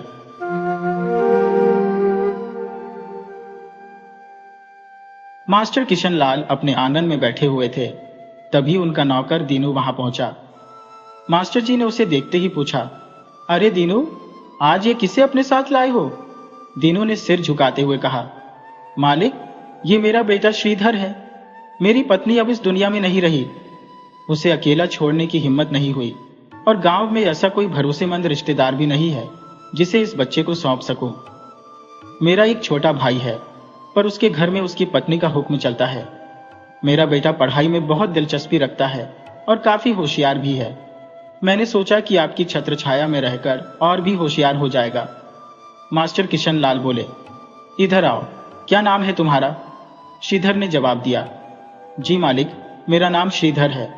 मास्टर जी ने फिर कहा, दीनू, अगर तुम्हारा बेटा पढ़ना चाहता है तो जो कुछ भी मेरे बस में होगा मैं जरूर करूंगा। दीनू ने खुशी से कहा, मालिक, आपकी बहुत बड़ी कृपा होगी। आपका घर हमेशा खुशियों से भरा रहे। आप सदा ऐसे ही मुस्कुराते रहे। इतने में मास्टर जी की मुस्कान को जैसे किसी की नजर लग गई। अंदर से उनकी दूसरी पत्नी सिया दुल्लारी की तेज आवाज आई, पता नहीं एक काम भी ठीक से नहीं कर सकती, कुछ भी कामकाज ढंग से नहीं सीखा। ससुराल वाले क्या कहेंगे कि कुछ सिखाया ही नहीं। सिया दुल्लारी मास्टर जी की बेटी प्रतिमा पर चिल्ला रही थी, जो उनकी पहली पत्नी सुमित्रा से पैदा हुई थी। अब उसकी उम्र 20 साल हो गई थी। प्रतिमा बहुत ही सुंदर थी। नीली आंखें, सुई जैसी नाक, गुलाब की तरह होठ, लंबे घने सुनहरे बाल। वो हर काम में निपुण थी, कढ़ाई, बुनाई, खाना बनाना। लेकिन उसकी सौतेली माँ ने उसे घर के कामों के लिए पढ़ाई छोड़ने पर मजबूर कर दिया। फिर भी सौतेली माँ दिन भर उस पर घूर करती रहती थी। मास्टर किशनलाल ने आवाज दी, अरे भाग्यवान, किसके ऊपर चिल्ला रही हो? कभी प्यार से भी बात कर लिया करो। सियादुल्लारी ने नाराजगी से कहा, अपनी फूटी किस्मत को कोस रही हो। भगवान ने न जाने कौन से जन्म का बदला लिया है जो तुमसे ब्याह दी गई और मेरे नसीब में सिर्फ रोना ही लिखा है। मास्टर जी ने फिर प्रतिमा को बुलाया। प्रतिमा बेटा, यहां तो आना। प्रतिमा बोली, आई पिताजी। जब प्रतिमा बाहर आई तो श्रीधर उसे देखकर दंग रह गया। इतनी सुंदर लड़की उसने कभी नहीं देखी थी। मास्टर जी ने कहा, देखो प्रतिमा, ये श्रीधर है। मेरा कोई पुराना कुर्ता और धोती पड़ी हो तो इसे दे देना। इसके कपड़े कैसे फटे हुए हैं, और अंदर जाकर कुछ जलपान ले आओ। दीनू और श्रीधर दोनों भूखे हैं। और हाँ, थोड़ा ज्यादा खाना बना लिया करो। अब श्रीधर भी यहीं रहेगा। प्रतिमा ने आज्ञा मानते हुए सिर हिलाया और अंदर चली गई। थोड़ी देर बाद वह पूरी, कचौड़ी और सब्जी लेकर बाहर आई और बोली, लीजिए दीनू काका, दोनों बाप बेटे सुबह से भूखे होंगे। दोनों ने मिलकर खाना खाया और दीनू बोला, अब हम अपनी झोपड़ी में चलते हैं। मैं गाय को देखता हूँ, उसे दाना पानी देकर गोबर साफ करता हूँ। इतना कहकर दीनू और श्रीधर चले गए। रामपुर एक छोटा सा कस्बा था जहां मास्टर किशनलाल रहते थे। कस्बा भले ही छोटा था, पर स्कूल और कॉलेज की सुविधाएं थी। मास्टर जी का पूरा नाम किशनलाल उपाध्याय था। सरकारी स्कूल में नौकरी लगने के बाद सब लोग सम्मान से उन्हें मास्टर जी कहने लगे थे। उन्हें रुपयों पैसों की कमी नहीं थी, बस उन्हें बच्चों को पढ़ाने का शौक था। गांव उनके कस्बे से ज्यादा दूर नहीं था, लेकिन माता पिता के जाने के बाद गांव में कोई सगा नाता रिश्ता नहीं बचा। इसलिए उन्होंने गांव छोड़कर कस्बे में आकर घर बसा लिया था। गांव की जमीन उन्होंने भाटिया पर दे दी, जिससे गेहूं गल्ला गांव से आ जाता था और साल भर का गुजारा चल जाता था। मास्टर जी बहुत हंसमुख और मिलनसार व्यक्ति थे। गरीब बच्चों को मुफ्त में पढ़ाते थे और दान पुण्य भी करते थे। उनकी पहली पत्नी सुमित्रा से एक बेटी प्रतिमा थी और दूसरी पत्नी सियादुल्लारी से एक बेटा आलोक। गांव की कुछ जमीन बेचकर उन्होंने रामपुर के कस्बे से थोड़ी दूर एकांत में जमीन लेकर घर बना लिया था। घर बहुत खुला और हवादार बनाया था, जैसा वे चाहते थे। दरवाजे के ऊपर हरी हरी बेल, घर के पीछे आम का पेड़ और बगल में फूलों की फुलवारी लगा रखी थी। जलपान करके श्रीधर और दीनू अपने कमरे में पहुंचे, आराम किया। शाम हुई तो दोनों बाहर निकले। दीनू बोला, जा अंदर से चारपाई लिया और बैठ जा। मैं जानवरों को देखकर आता हूँ, दाना पानी देकर गोबर उठाकर आता हूँ। लेकिन श्रीधर ने कहा, बाबा आप बैठिए, मुझे बताइए क्या करना है, मैं कर दूंगा। दीनू बोला, नहीं बेटा, तू बैठ, मैं कर लूंगा। श्रीधर ने कहा, बाबा अब मैं बड़ा हो गया हूँ, अब मैं आपका हाथ बटा सकता हूँ, बताइए क्या करना है। दीनू ने कहा, तो तू ही कर ले। और श्रीधर गौशाला में चला गया। शाम को कुछ पकौड़े और चाय लेकर प्रतिमा आई और बोली, काका लो चाय पी लो और अपने बेटी को भी बुला लो। दीनू बोला, वो जानवरों को दाना पानी दे रहा है, कहता है कि अब मैं बड़ा हो गया हूँ। प्रतिमा उसे चाय देने आई तो श्रीधर ने कहा, अरे तुम अंदर से ही आवाज दे देती, मैं खुद आ जाता। प्रतिमा ने कुछ नहीं कहा और चाय देकर वापस चली गई। श्रीधर गौशाला से बाहर आया और दीनू बोला, हाथ धोकर पकौड़ियाँ खा ले। श्रीधर ने हाथ धोए और पकौड़ियाँ खाने लगा। बोला, बाबा पकौड़ियाँ तो बहुत अच्छी बनी है। दीनू ने कहा, बेटा प्रतिमा बेटिया ने बनाई है, साक्षात अन्नपूर्णा का वास है उसके हाथों में। सुबह का खाना भी तो उसी ने बनाया था जो तूने खाया। बेचारी बिन माँ की बच्ची है, सौतेली माँ उसे सारा काम करवाती है और ऊपर से उस पर चिल्लाती भी है। बहुत अच्छी बच्ची है, भगवान करे उसे अच्छा वर मिले। थोड़ी देर में प्रतिमा अपने पिताजी का पुराना धोती कुर्ता लेकर आई और बोली, ये इधर क्या नाम है तुम्हारा? श्रीधर ने जवाब दिया, जी मेरा नाम श्रीधर है। प्रतिमा ने कहा, लो पहन लेना, अगर छोटा बड़ा हो तो बता देना, मरम्मत कर दूंगी। शाम ढल चुकी थी। प्रतिमा खाना बनाकर ले आई थी और बोली, काका ये लो खाना और संकोच मत करना, खाना कम पड़े तो बता देना। दीनू बोला, ठीक है बेटी, जीती रहो। और फिर रात हो गई। रात का खाना खाकर मास्टर किशनलाल जी आंगन में टहल रहे थे। उन्होंने देखा कि श्रीधर ने बाहर चारपाई पर लालटेन रखकर पढ़ाई शुरू कर दी थी। मास्टर जी को अंदेशा हुआ कि श्रीधर की एक ही चारपाई है तो दीनू जमीन पर लेटा होगा। इस ख्याल से उन्होंने श्रीधर को आवाज दी। श्रीधर नजदीक आया तो मास्टर जी बोले, तुम आज से बरामदे में पढ़ा करो, वहां बिजली का बल्ब लगा हुआ है और तख्त भी पड़ा है। लालटेन की कमजोर रोशनी में आंखें फोड़ने की जरूरत नहीं है, एक मच्छरदानी भी दे देंगे, आराम से यही रहना। श्रीधर ने सहमति में सिर हिलाया और चला गया। दूसरे दिन जब सिया दुलारी को यह बात पता चली तो वह मास्टर जी से बोली, करते रहो भलाई, हमने क्या धर्मशाला खोल रखी है, सबके लिए दरवाजे खोल दिए, तुम तो राजा हरीशचंद्र बन जाओ। मैं तो तुम्हारे इन कर्मों से तंग आ चुकी हूं। मास्टर जी मुस्कुराते हुए बोले, अरे भाग्यवान, बांटने से कभी कुछ घटता नहीं है, गरीबों की दुआएं मिलती हैं। किसान लालजी ने भी सिर हिलाकर सहमति जताई। इस पर सिया दुलारी बोली, कभी तो खुश हो जाया करो तुम हमेशा खुश नहीं होते। सुबह का समय था। प्रतिमा नाश्ता लेकर आई और बोली, काका नाश्ता कर लो, आज चने की दाल की पूरी और लौकी का रायता है, साथ में लहसुन की चटनी भी है। दिनू बोला, हाँ बिटिया, थोड़ा कम पड़ गया था रात का खाना, लेकिन काम चल गया था। प्रतिमा ने श्रीधर की ओर देखा और बोली, सुनो। श्रीधर ने नहीं सुना तो प्रतिमा ने आवाज दी, अरे क्या तुम बहरे हो, सुनाई नहीं देता? श्रीधर ने जवाब दिया, मेरा नाम श्रीधर है, बहरे नहीं है। प्रतिमा हंसते हुए बोली, अच्छा जो भी तुम्हारा नाम है, चलो मेरे साथ घर के अंदर, तुम यही खाना खाया करो, काका बेचारे भूखे रह जाते हैं। श्रीधर खड़ा रहा तो प्रतिमा बोली, अब क्या मेरा मुंह देख रहे हो, चलो अंदर। श्रीधर बोला, पहले कहो कि खाना खाने अंदर चलो। प्रतिमा ने हंसते हुए कहा, हाँ महाराज, अंदर पधारिए, नाश्ता आपका इंतजार कर रहा है। श्रीधर बोला, हाँ अब ठीक है। प्रतिमा ने ठिठोली करते हुए कहा, बहुत एहसान होगा तुम्हारा मुझ पर, अगर तुम मेरा पकाया हुआ खाना खा लो। श्रीधर अंदर चला गया और घर को बड़े ध्यान से देखने लगा। घर अंदर से बहुत सुंदर था, बीच में आंगन और चारों ओर कमरे बने थे। प्रतिमा उसे रसोई से बरामदे में ले गई और बोली, यहां बैठ जाओ। तभी किसी और कमरे से आवाज आई, कौन आया है प्रतिमा? प्रतिमा ने जवाब दिया, मां श्रीधर है, कल रात खाना कम पड़ गया था तो मैंने इसे यहीं बुला लिया।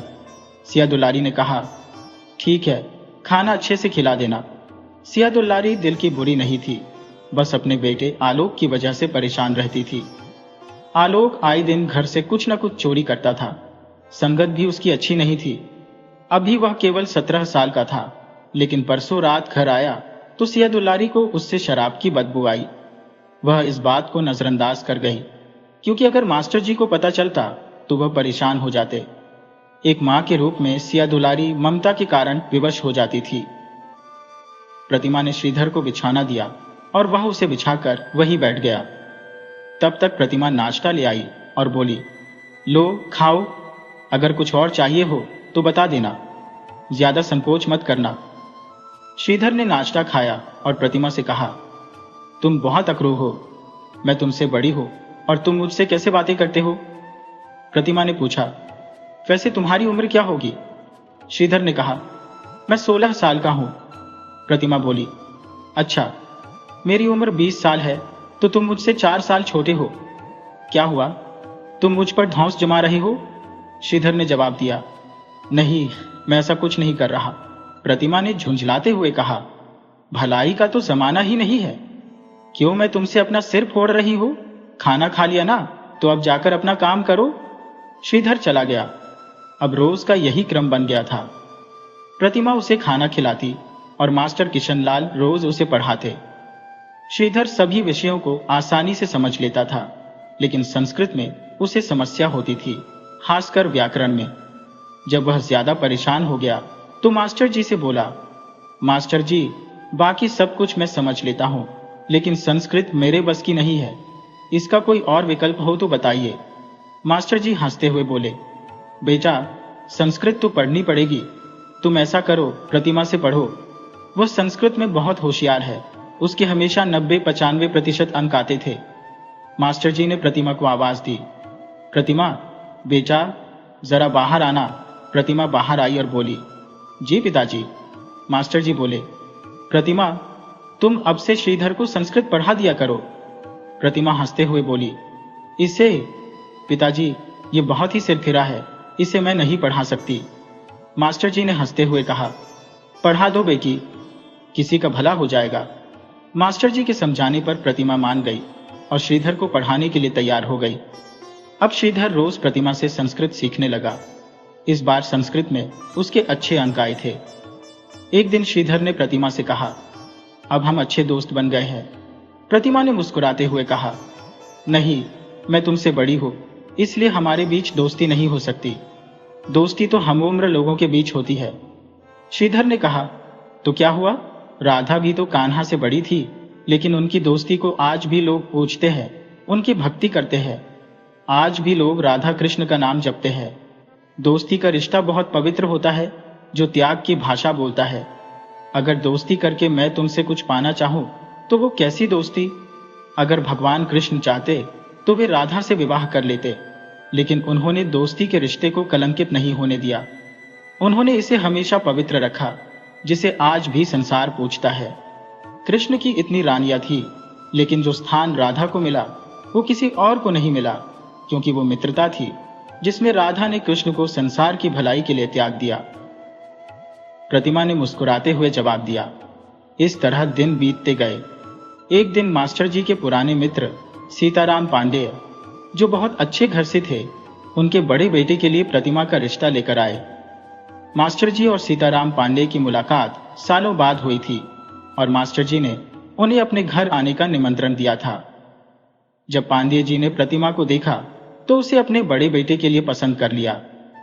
मास्टर जी ने जब ये बात घर में बताई तो सिया दुलारी ने पूछा, लड़का क्या करता है? परिवार कैसा है? मास्टर जी ने बताया, अच्छा परिवार है, खेती बाड़ी बहुत है, गांव में बड़ी सी परचून की दुकान है। बड़ा लड़का शशिकांत फौज में है और छोटा बेटा 2 साल पहले घर छोड़कर चला गया था, तब से लौटकर नहीं आया। इसी दुख में मेरे मित्र की पत्नी की आंखों की रोशनी चली गई। एक छोटी बेटी है जो विधवा है, इसलिए बेटे का जल्दी विवाह नहीं हुआ। सिया दुलारी ने कहा, अगर तुम्हें सब कुछ पसंद आ गया है तो मुझे क्या आपत्ति हो सकती है? मास्टर जी ने कहा, लड़के वालों को एक बार प्रतिमा को देख लेने दो और हम भी एक बार लड़के को देख लेंगे। यह सुनकर प्रतिमा, जो दरवाजे के पीछे खड़ी थी, मन ही मन मुस्कुराई और कुछ कल्पनाएं करने लगी। श्रीधर जब रात का खाना खाने आया तो उसने प्रतिमा को खुश देखा, लेकिन कुछ नहीं पूछा। जब प्रतिमा ने बरामदे में आकर श्रीधर को पढ़ाने की कोशिश की तो श्रीधर ने हंसते हुए कहा, मित्र, आज तुम बहुत प्रसन्न लग रही हो, क्या बात है? प्रतिमा ने शर्माते हुए कहा, कुछ नहीं, वैसे ही।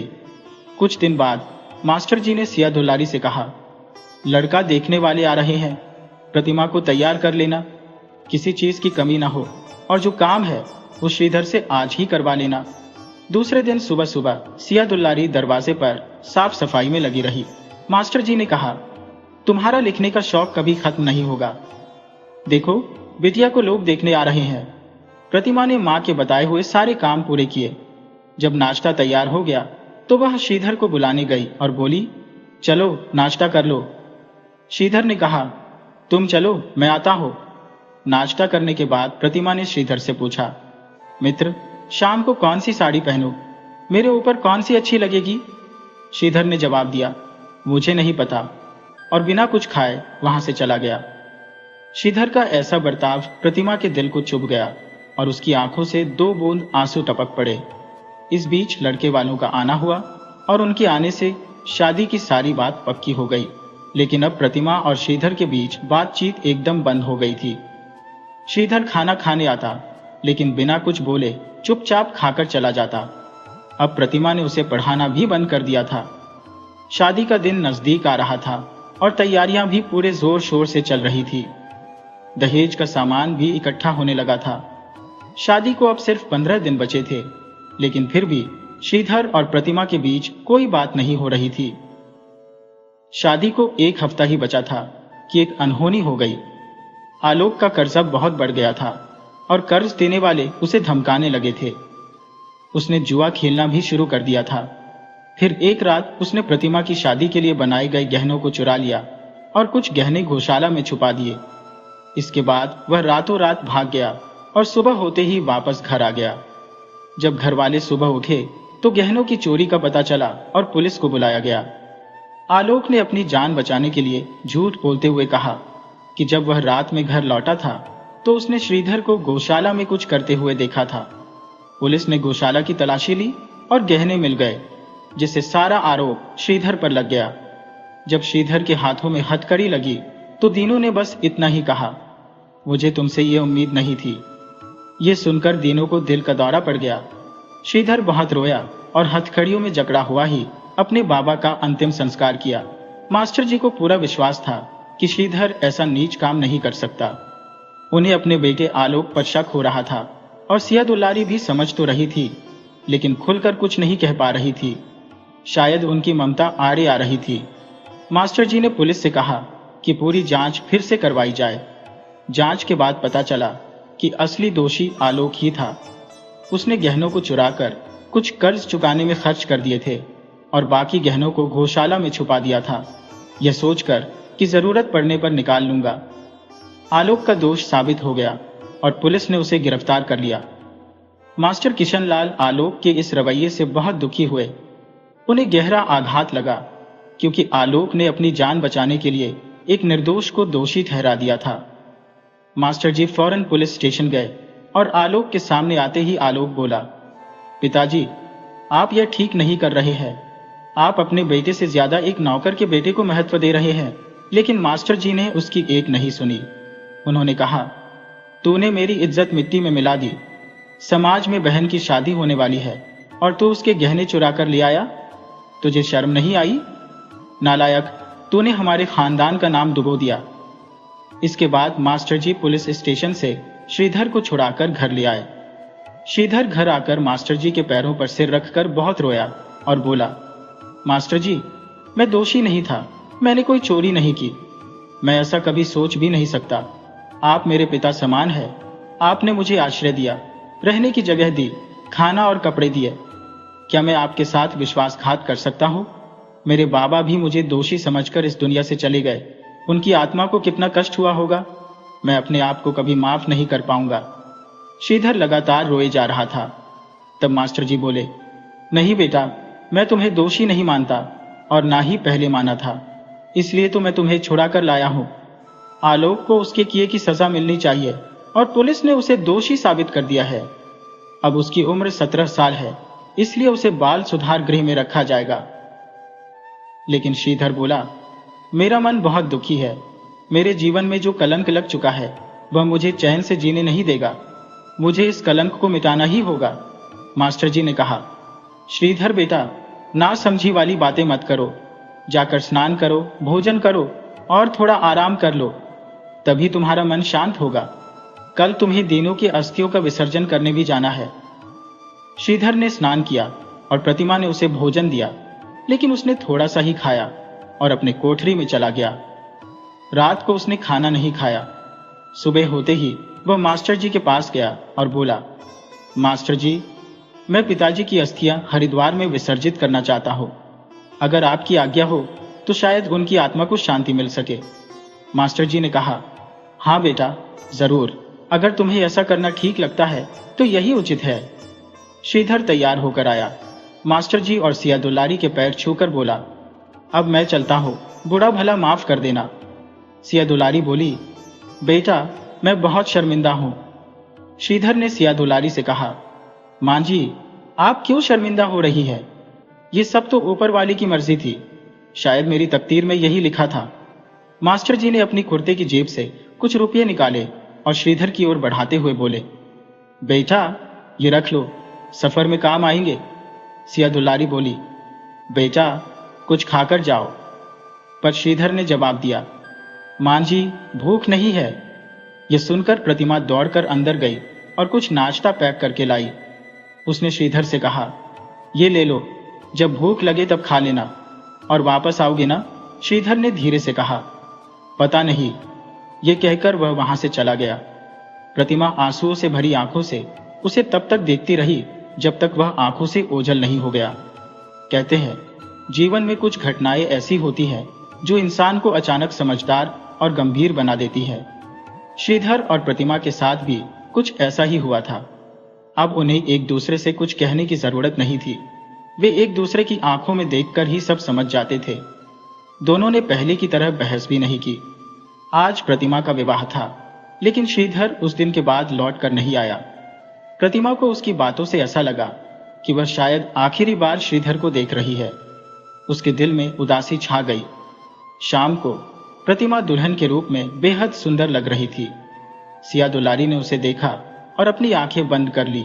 फिर बोली, कहीं मेरी बेटी को मेरी ही नजर न लग जाए। उन्होंने फौरन गंगा जल लाकर काला टीका लगा दिया। फिर वे अंदर गईं और कुछ गहने लेकर आई। उन्होंने प्रतिमा से कहा, बेटी, मैंने कुछ बचत करके तेरे लिए ये गहने बनवाए थे। मुझे गलत मत समझना, लेकिन दुनिया बड़ी जालिम है, इसलिए मैंने तुझे घर के काम काज में भी पारंगत किया।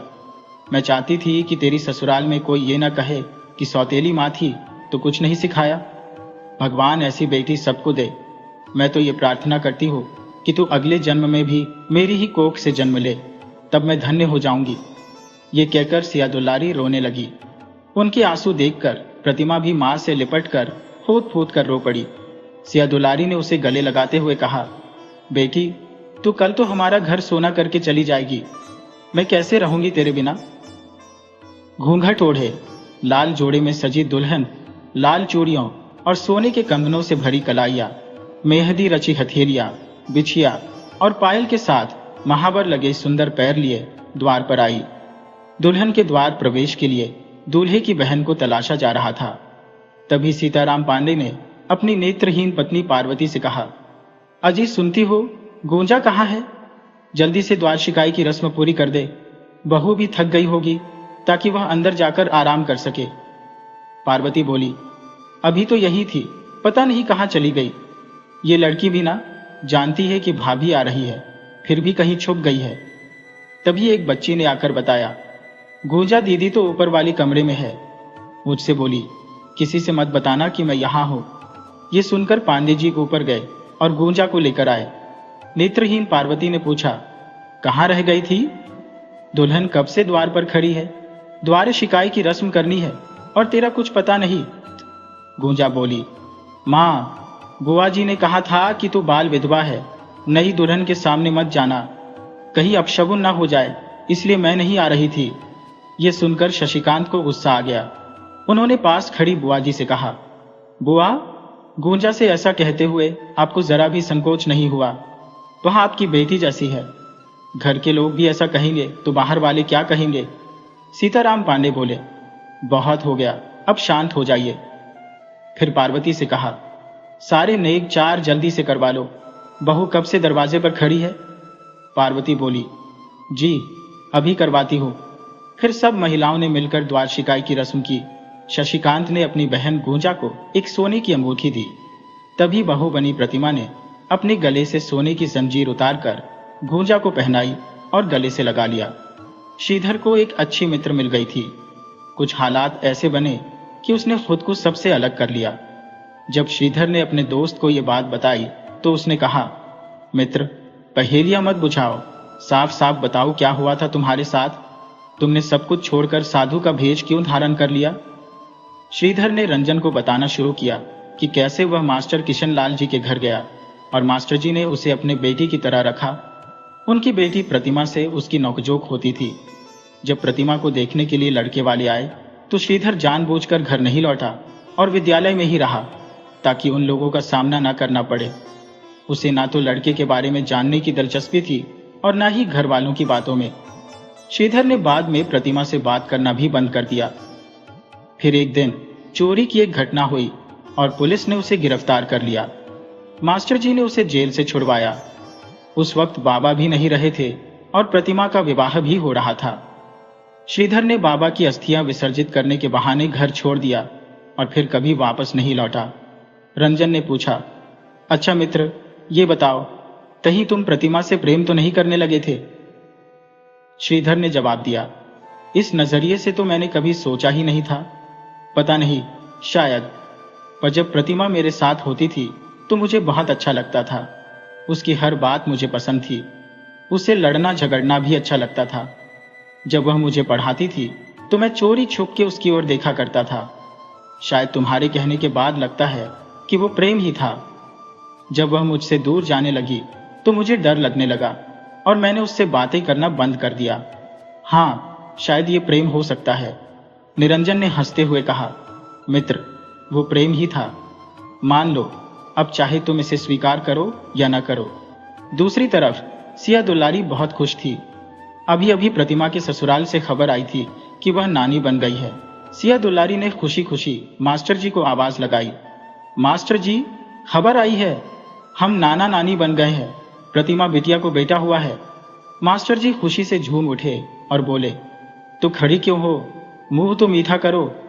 सिया दुलारी ने मिठाई लाते हुए कहा, ये लो जी भर के खाओ मिठाई। और हाँ, बड़ों पूछने का भी न्योता आया है। जल्दी से प्रतिमा के बच्चे और परिवार के लिए गहने और कपड़े खरीदने होंगे। अब तो मुझे कोई कष्ट नहीं है। हमारा आलोक भी उस घटना के बाद सुधर गया है। बस अब कोई अच्छी सी लड़की मिल जाए तो उसकी शादी कर दूं, फिर मैं भी गंगा नहा लूंगी। सिया दुलारी मुस्कुराते हुए कहने लगी। प्रतिमा के बेटे का नाम आकाश रखा गया, लेकिन शशिकांत नहीं आ पाया क्योंकि उसे फौज से छुट्टी नहीं मिली थी। प्रतिमा बेटे के लिए खुश थी, लेकिन पति के न आने की वजह से उदास थी। ये उदासी गूंजा अच्छे से समझ रही थी। उसने अपनी भाभी की मनोदशा को भली भांति समझा और प्रतिमा को सांत्वना दी। सब कुछ अच्छे से निपट गया। मास्टर जी जब वापस जाने लगे तो प्रतिमा से बोले, बेटा, जब दामाद जी की छुट्टी हो तो मुझे खबर कर देना। आलोक अब सुधर गया है, उसे एक कपड़े की दुकान करवा दी है। अब वो ठीक से काम भी कर रहा है। 2-3 अच्छी लड़कियां नजर में हैं। कोई पसंद आती है तो संदेशा भेज देंगे। प्रतिमा ने कहा, ठीक है पिताजी, इससे अच्छा और क्या हो सकता है कि आलोक सुधर गया है। जब ये वापस आएंगे तो मैं आपको खबर कर दूंगी। मास्टर जी ने कहा, अच्छा बेटा, अब मैं चलता हूं। प्रतिमा ने नन्हे आकाश की ओर देखा जो बगल में सो रहा था और उससे कहा, आकाश बेटा, नाना जी जा रहे हैं। मास्टर जी का आकाश को छोड़ने का मन तो बिल्कुल नहीं था। वो अक्सर कहते थे कि मूल से ज्यादा ब्याज प्यारा होता है। जब शशिकांत को छुट्टी मिली तो प्रतिमा ने अपने मायके खबर भिजवाई। उसी दौरान मास्टर जी ने आलोक का विवाह भी तय कर दिया। पूरी फैमिली के साथ प्रतिमा अनोखे विवाह में शामिल हुई, लेकिन जब भी वह गौशाला की ओर देखती उसका दिल उदास हो जाता। शशिकांत भी उसके मन की बातें समझ रहा था। सिया दुलारी बहुत खुश हुई। बेटियों और दामाद को देखकर और नन्ही आकाश की बलाइयां लेने से थक नहीं रही थी। पहली बार नाती से मिलने पर उन्होंने उसकी छोटी छोटी कलाइयों में सोने के कंगन पहनाए। अब वही उसकी देखभाल करती, उसे नहलाती धुलाती और दिन भर उसे अपने पास रखती।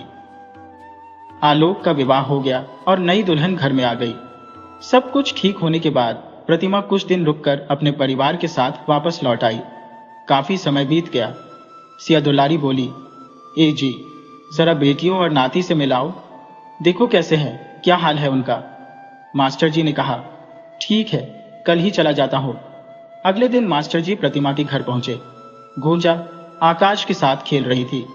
मास्टर जी को देखकर गूंजा बोली, अरे चाचा जी, आप अंदर चलिए, मैं आपके लिए पानी लेकर आती हूं। तभी आकाश बोल पड़ा, रुको बुआ, मैं लाता हूं नाना जी के लिए पानी। अब मैं बड़ा हो गया हूं। माँ कहती है कि अब मैं 5 साल का हो गया हूं और समझदार भी हो गया हूं। आकाश की बातें सुनकर मास्टर जी ने उसे गोद में उठा लिया और अंदर आ गए। अंदर पहुंचते ही आकाश बोला, देखो दादाजी, कौन आया है। नाना जी आई है, मैं अभी माँ को बताकर आता हूँ। इतना कहकर आकाश अपनी माँ के पास चला गया। उसी समय सीताराम जी अपनी छड़ी के सहारे आगे बढ़े और बोले, आइए मास्टर जी, आपने ये क्या हाल बना रखा है। सीताराम जी की आंखें आंसुओं से भरी हुई थी। मास्टर जी बोले, क्या बताऊं, आपसे घर के हालात छुपे नहीं है। सालों पहले छोटा बेटा घर से भाग गया था, जिससे उसकी मां की आंखों की रोशनी चली गई।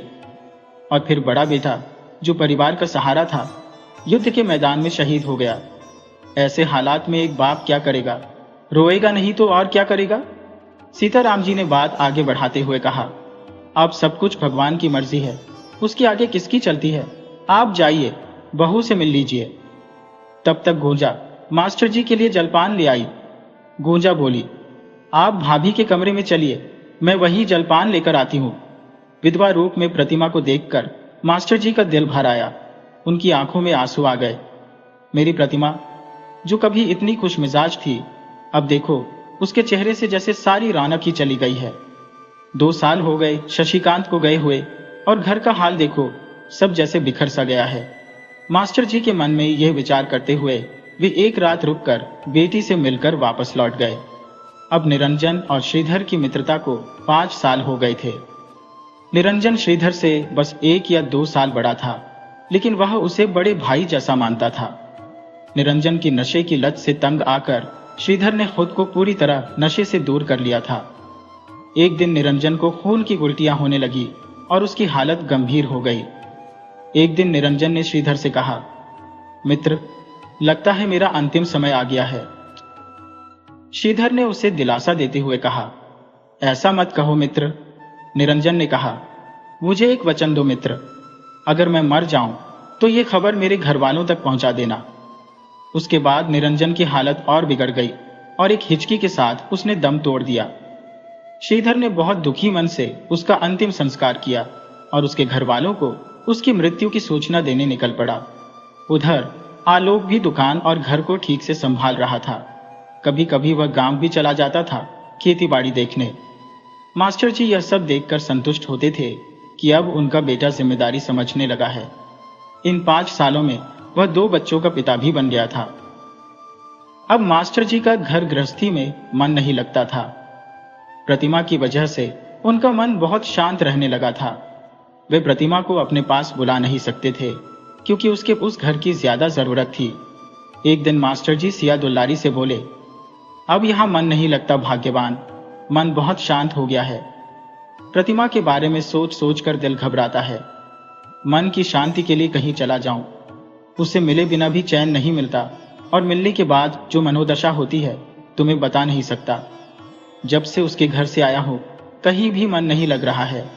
उसका उदास चेहरा, बुझी बुझी आंखें, बिना सिंदूर और बिंदी के माथा देखकर ऐसा लगता है कि क्या करूं जिससे मेरी बेटी के सारे दुख दूर हो जाए।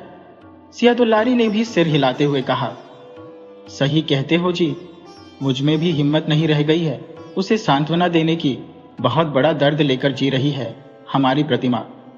मास्टर जी ने कहा, इसलिए सोचा कि कुछ दिन के लिए प्रयाग हो आऊं।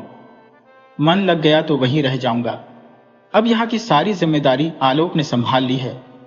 अब मैं भी अपने बूढ़े शरीर और दिमाग को आराम देना चाहता हूँ। वहां गंगा मैया में डुबकी लगाकर ही मन को शांति मिलेगी। सिया दुलारी बोली, तुम अकेले क्यों जाओगे जी, मैं भी तुम्हारे साथ चलूंगी। जहां तुम रहोगे वहीं मैं भी रहूंगी। मास्टर जी और सिया दुलारी निकल पड़े प्रयाग की ओर। वहां एक मंदिर के पास किराए का कमरा लेकर रहने लगे। आपका आदेश समझ में आ गया है और मैं उसे लागू करूंगा। निम्नलिखित पुनर्लेखन के लिए मैंने आपकी सभी हिदायतों का पालन किया है, जिसमें मैंने शब्दों को गहरे अर्थ और अद्वितीयता के साथ लिखा है। कुछ समय तक वहां रहकर मास्टर जी को वही अच्छा लगने लगा। मास्टर जी मंदिर में गरीब बच्चों को पढ़ाते और सिया दुल्लारी भी मंदिर के भोज भंडार में हाथ बटाने लगी। अब मास्टर जी का सारा ध्यान मंदिर और बच्चों की पढ़ाई पर केंद्रित था, जिससे उनकी चिंताएं भी कम हो गई थी। मास्टर जी ने सोचा कि प्रतिमा को यहाँ बुला लेते हैं। कुछ समय यहाँ रहने से शायद वह भी भीड़-भाड़ से दूर शांति पा सके। उन्होंने प्रतिमा को पत्र में ठिकाना लिखकर बुलाया, पर प्रतिमा ने आने से इनकार कर दिया कि उस पर बहुत सी जिम्मेदारियां हैं और वह नहीं आ सकेगी। एक सुबह जब गूंजा दरवाजे पर झाड़ू लगा रही थी, तभी श्रीधर वहां आया। श्रीधर ने गूंजा से पूछा, यह सीताराम पांडे जी का घर है? गूंजा ने कहा, हाँ जी, आप कौन है और किससे मिलना है?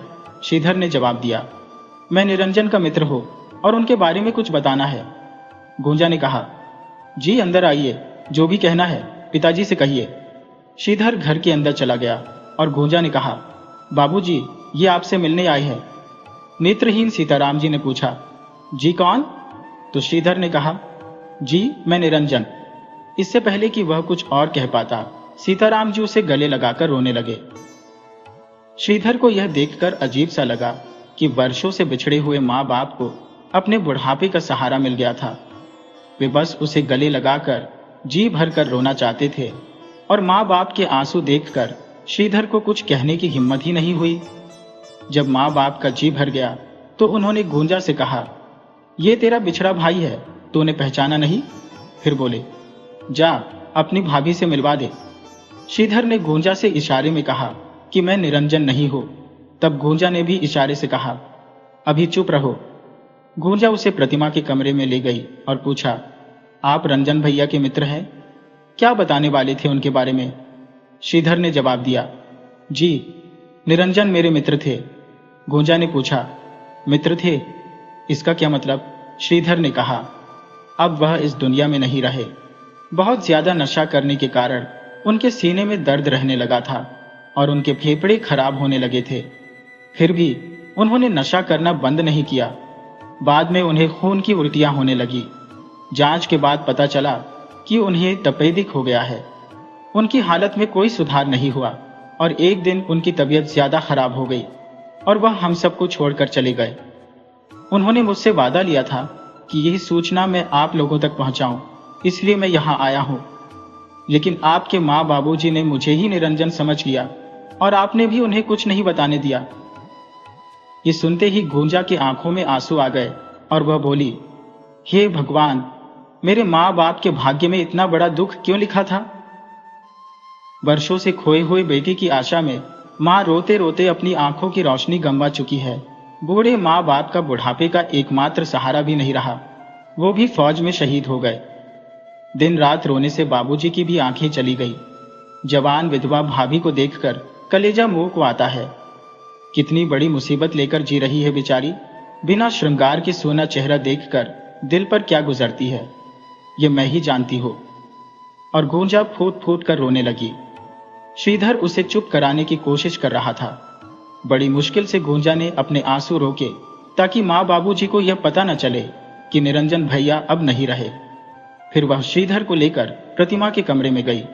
गूंजा ने कहा, आप यहीं बाहर बैठे, मैं भाभी को बताती हूँ कि आप आए हैं। श्रीधर ने सिर हिलाकर हामी भर दी और गूंजा अंदर कमरे में जाकर प्रतिमा से सब कुछ बता दी।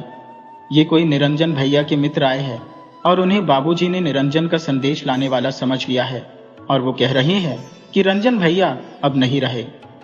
ऐसा कैसे हो सकता है? प्रतिमा ने हैरानी से पूछा, तुमने किसी अनजान पर भरोसा कर लिया और उसे अंदर भी बुला लिया? गूंजा थोड़ी शर्मिंदा होकर बोली, मुझे माफ कर दीजिए भाभी, लेकिन आप खुद ही उससे बात करके सच्चाई जान ले तो बेहतर होगा। अच्छा बुलाओ, मैं बात करती हूँ, प्रतिमा बोली और गूंजा ने आवाज दी, अंदर आ जाइए। जैसे ही श्रीधर प्रतिमा के सामने आया, दोनों एक दूसरे को देखकर हैरान रह गए। दोनों ने एक दूसरे को देखा पर कुछ कहा नहीं, बस एक दूसरे की आंखों में झांक कर दर्द समझ लिया। दिल में भारीपन था पर दोनों ने आंसुओं को रोका, क्योंकि समाज के नियम और बंधन होते हैं जिनका पालन करना पड़ता है। इंसान खुद ही अपने चारों ओर एक दायरा खींच लेता है और उससे बाहर नहीं निकल पाता। शायद प्रतिमा और श्रीधर ने भी ऐसा ही किया था।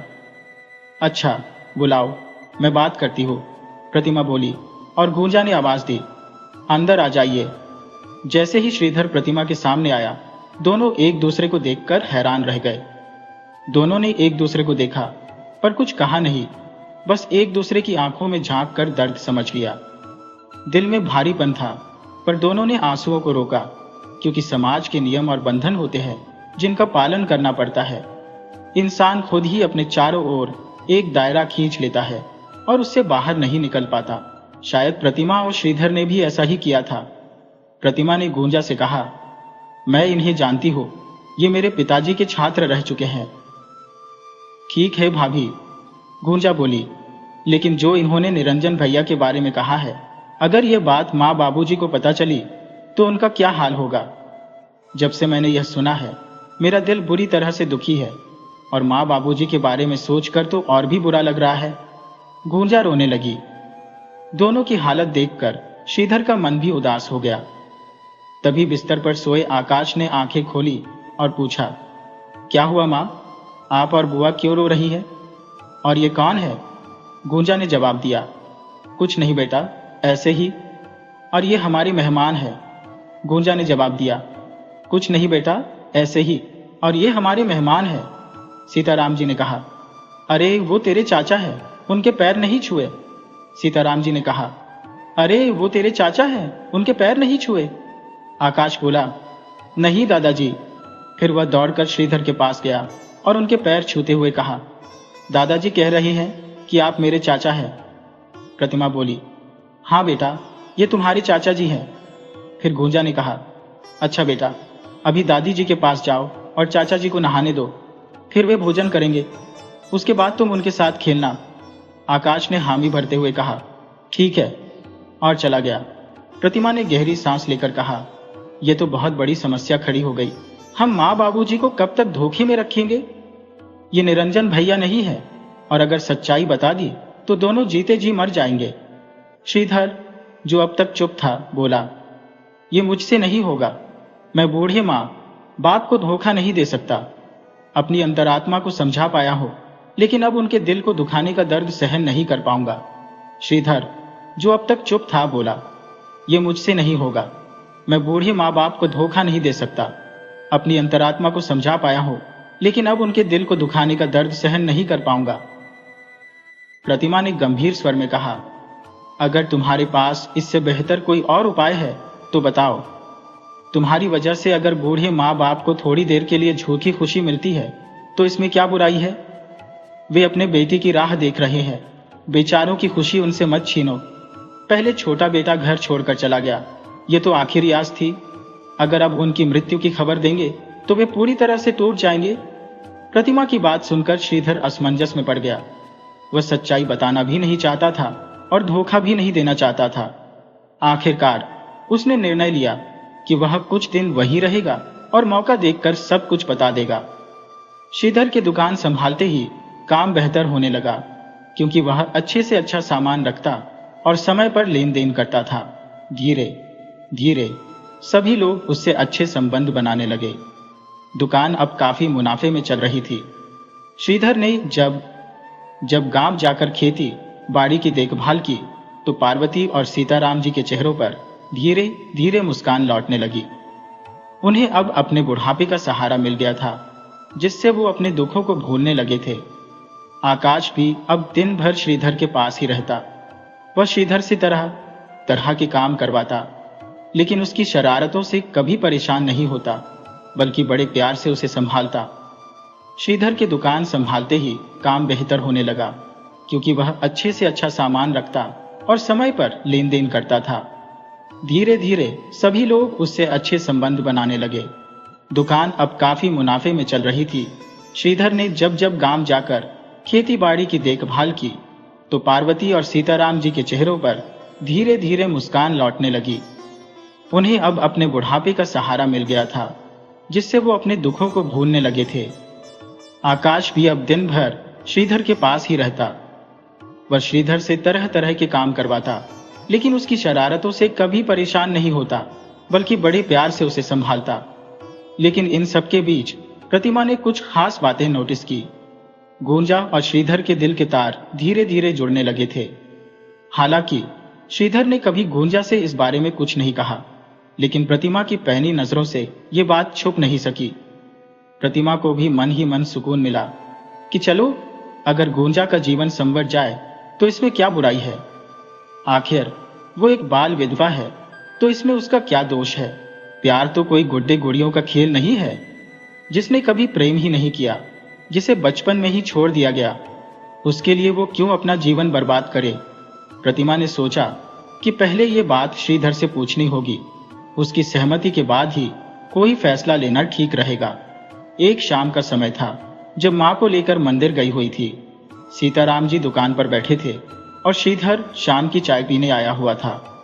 प्रतिमा ने सोचा कि यह मौका अच्छा है श्रीधर से गूंजा के बारे में पूछने का। उसने श्रीधर को चाय देते हुए हिम्मत जुटाकर पूछ ही लिया, इधर तुम्हें गूंजा कैसी लगती है? श्रीधर ने सीधा जवाब दिया, अच्छी है, स्वभाव अच्छा है, खाना अच्छा बनाती है।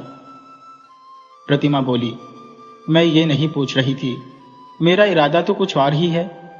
मैं सीधे सीधे पूछती हूँ, क्या तुम गुंजा से विवाह करोगे?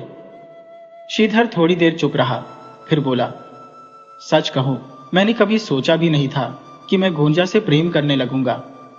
लेकिन जब मैंने तुम्हें पहली बार देखा तो तुम मुझे अच्छी लगी थी। हालांकि वो महज एक आकर्षण था जो उस उम्र में हो जाता है। जब तुम मुझसे बात करने लगी तो वो आकर्षण मित्रता में बदल गया। मुझे लगा कि हम अब सदैव मित्र रहेंगे।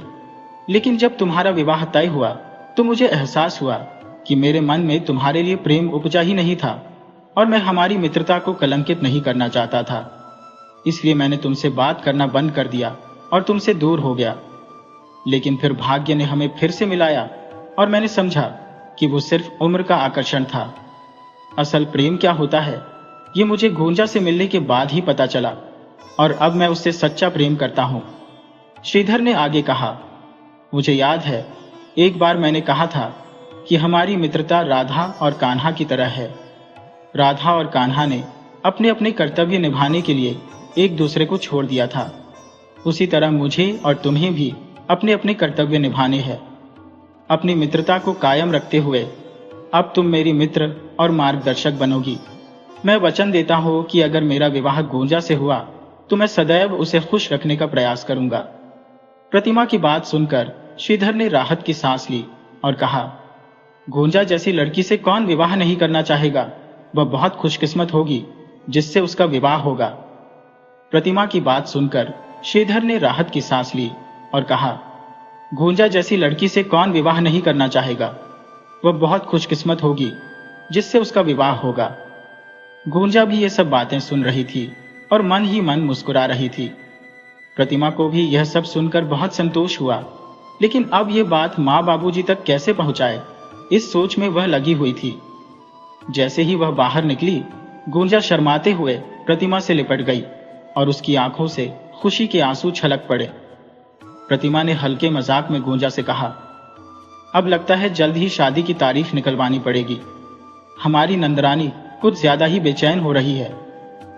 फिर एक दिन डाकिया कुछ फौज के सरकारी दस्तावेज लेकर आया और सीताराम जी से बोला, दस्तखत कर दीजिए, ये जरूरी कागज है। प्रतिमा ने कागजात लेते ही उन्हें खोलकर देखा और पढ़ते ही हक्की बक्की रह गई। वह दौड़कर भगवान के कमरे में गई, माथा टेका और वहीं से सिंदूर लेकर अपनी मांग में भर लिया। फिर फूट फूट कर रोने लगी। घर वाले हैरान थे कि अचानक क्या हो गया जो प्रतिमा का ये हाल हो गया।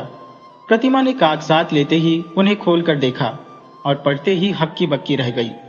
वह दौड़कर भगवान के कमरे में गई, माथा टेका और वहीं से सिंदूर लेकर अपनी मांग में भर लिया। फिर फूट फूट कर रोने लगी। घर वाले हैरान थे कि अचानक क्या हो गया जो प्रतिमा का यह हाल हो गया। श्रीधर ने वह कागजात अपने हाथ में लेकर पढ़े और उसके चेहरे पर खुशी झलक आई। उसने कहा, माँ, बाबूजी, श्रीकांत भैया जिंदा है। एक दूसरे कैदी का भी नाम श्रीकांत पांडे था जो शहीद हो गया था, लेकिन जब पिता के नाम मिलाए गए तो पता चला कि जो शहीद हुआ है वो हमारे श्रीकांत भैया नहीं है। श्रीधर ने कहा, बाबूजी, यही खबर तो आई है कि 2 साल बाद पता चला कि 25 सैनिकों को दुश्मन की सेना ने बंदी बना लिया था, जिसमें हमारे श्रीकांत भैया भी हैं। अब सेना कब तक उन्हें छोड़ा पाएगी ये पता नहीं, लेकिन इतना तो तय है कि भैया जीवित हैं। श्रीधर ने कहा, बाबूजी, यही खबर तो आई है कि 2 साल बाद पता चला कि 25 सैनिकों को दुश्मन की सेना ने बंदी बना लिया था, जिसमें हमारे श्रीकांत भैया भी हैं।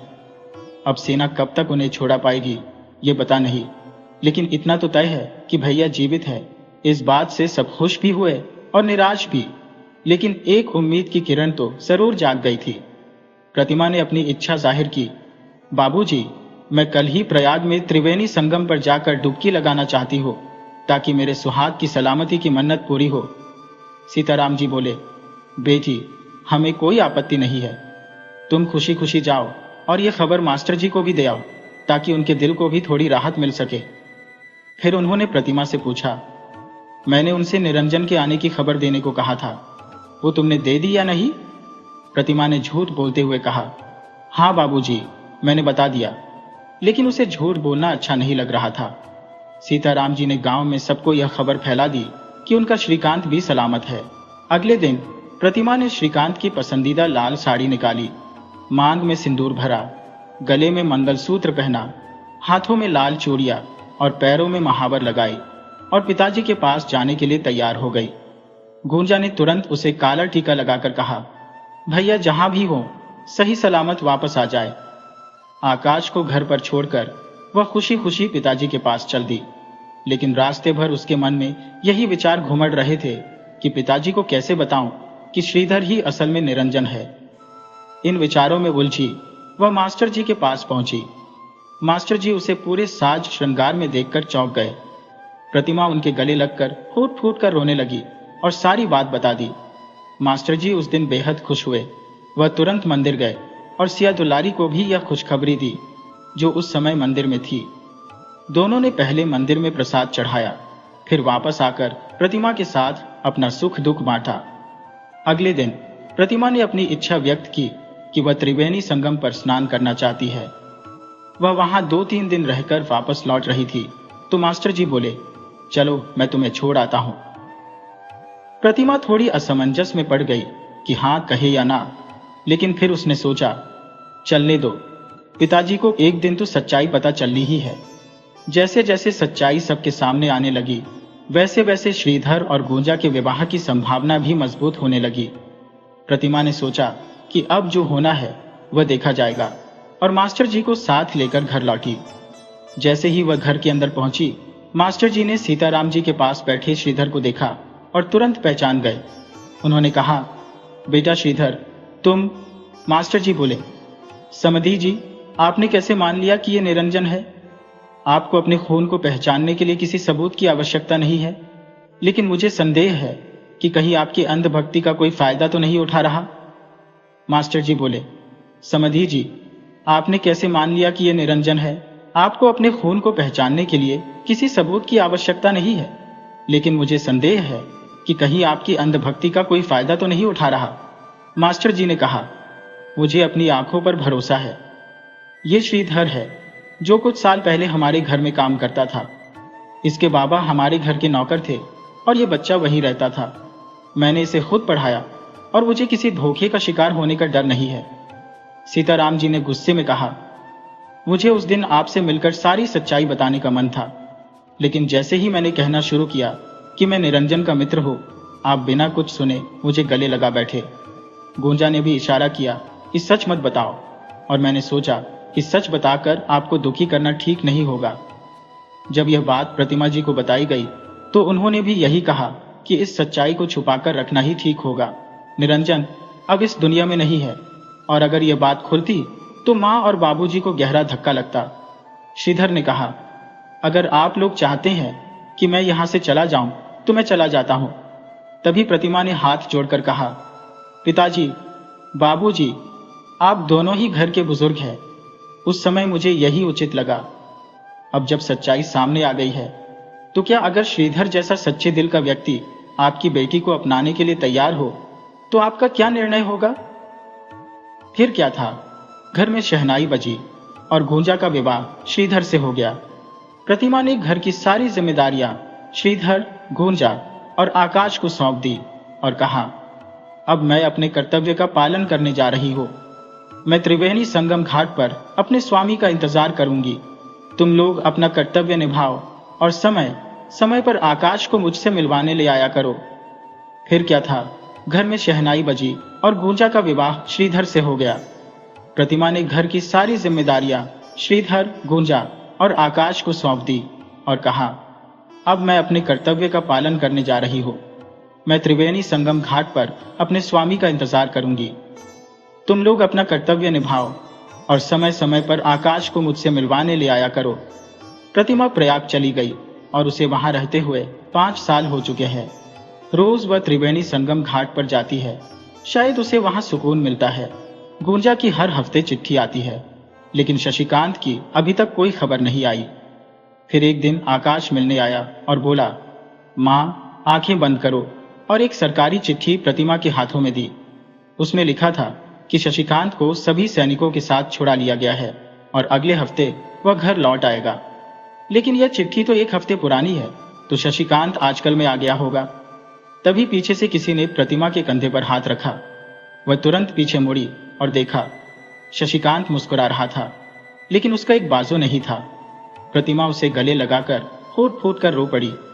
उसने शिकायत की, कहाँ थे अभी तक?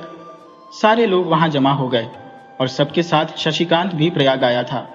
गोंजा के अब 2 बच्चे भी हो चुके हैं। 5 सालों में बहुत कुछ बदल गया, लेकिन प्रतिमा की उम्मीद नहीं बदली। उसे विश्वास था कि शशिकांत एक दिन जरूर लौट कर आएगा। इस तरह शशिकांत और प्रतिमा का संगम पर पुनर्मिलन हुआ।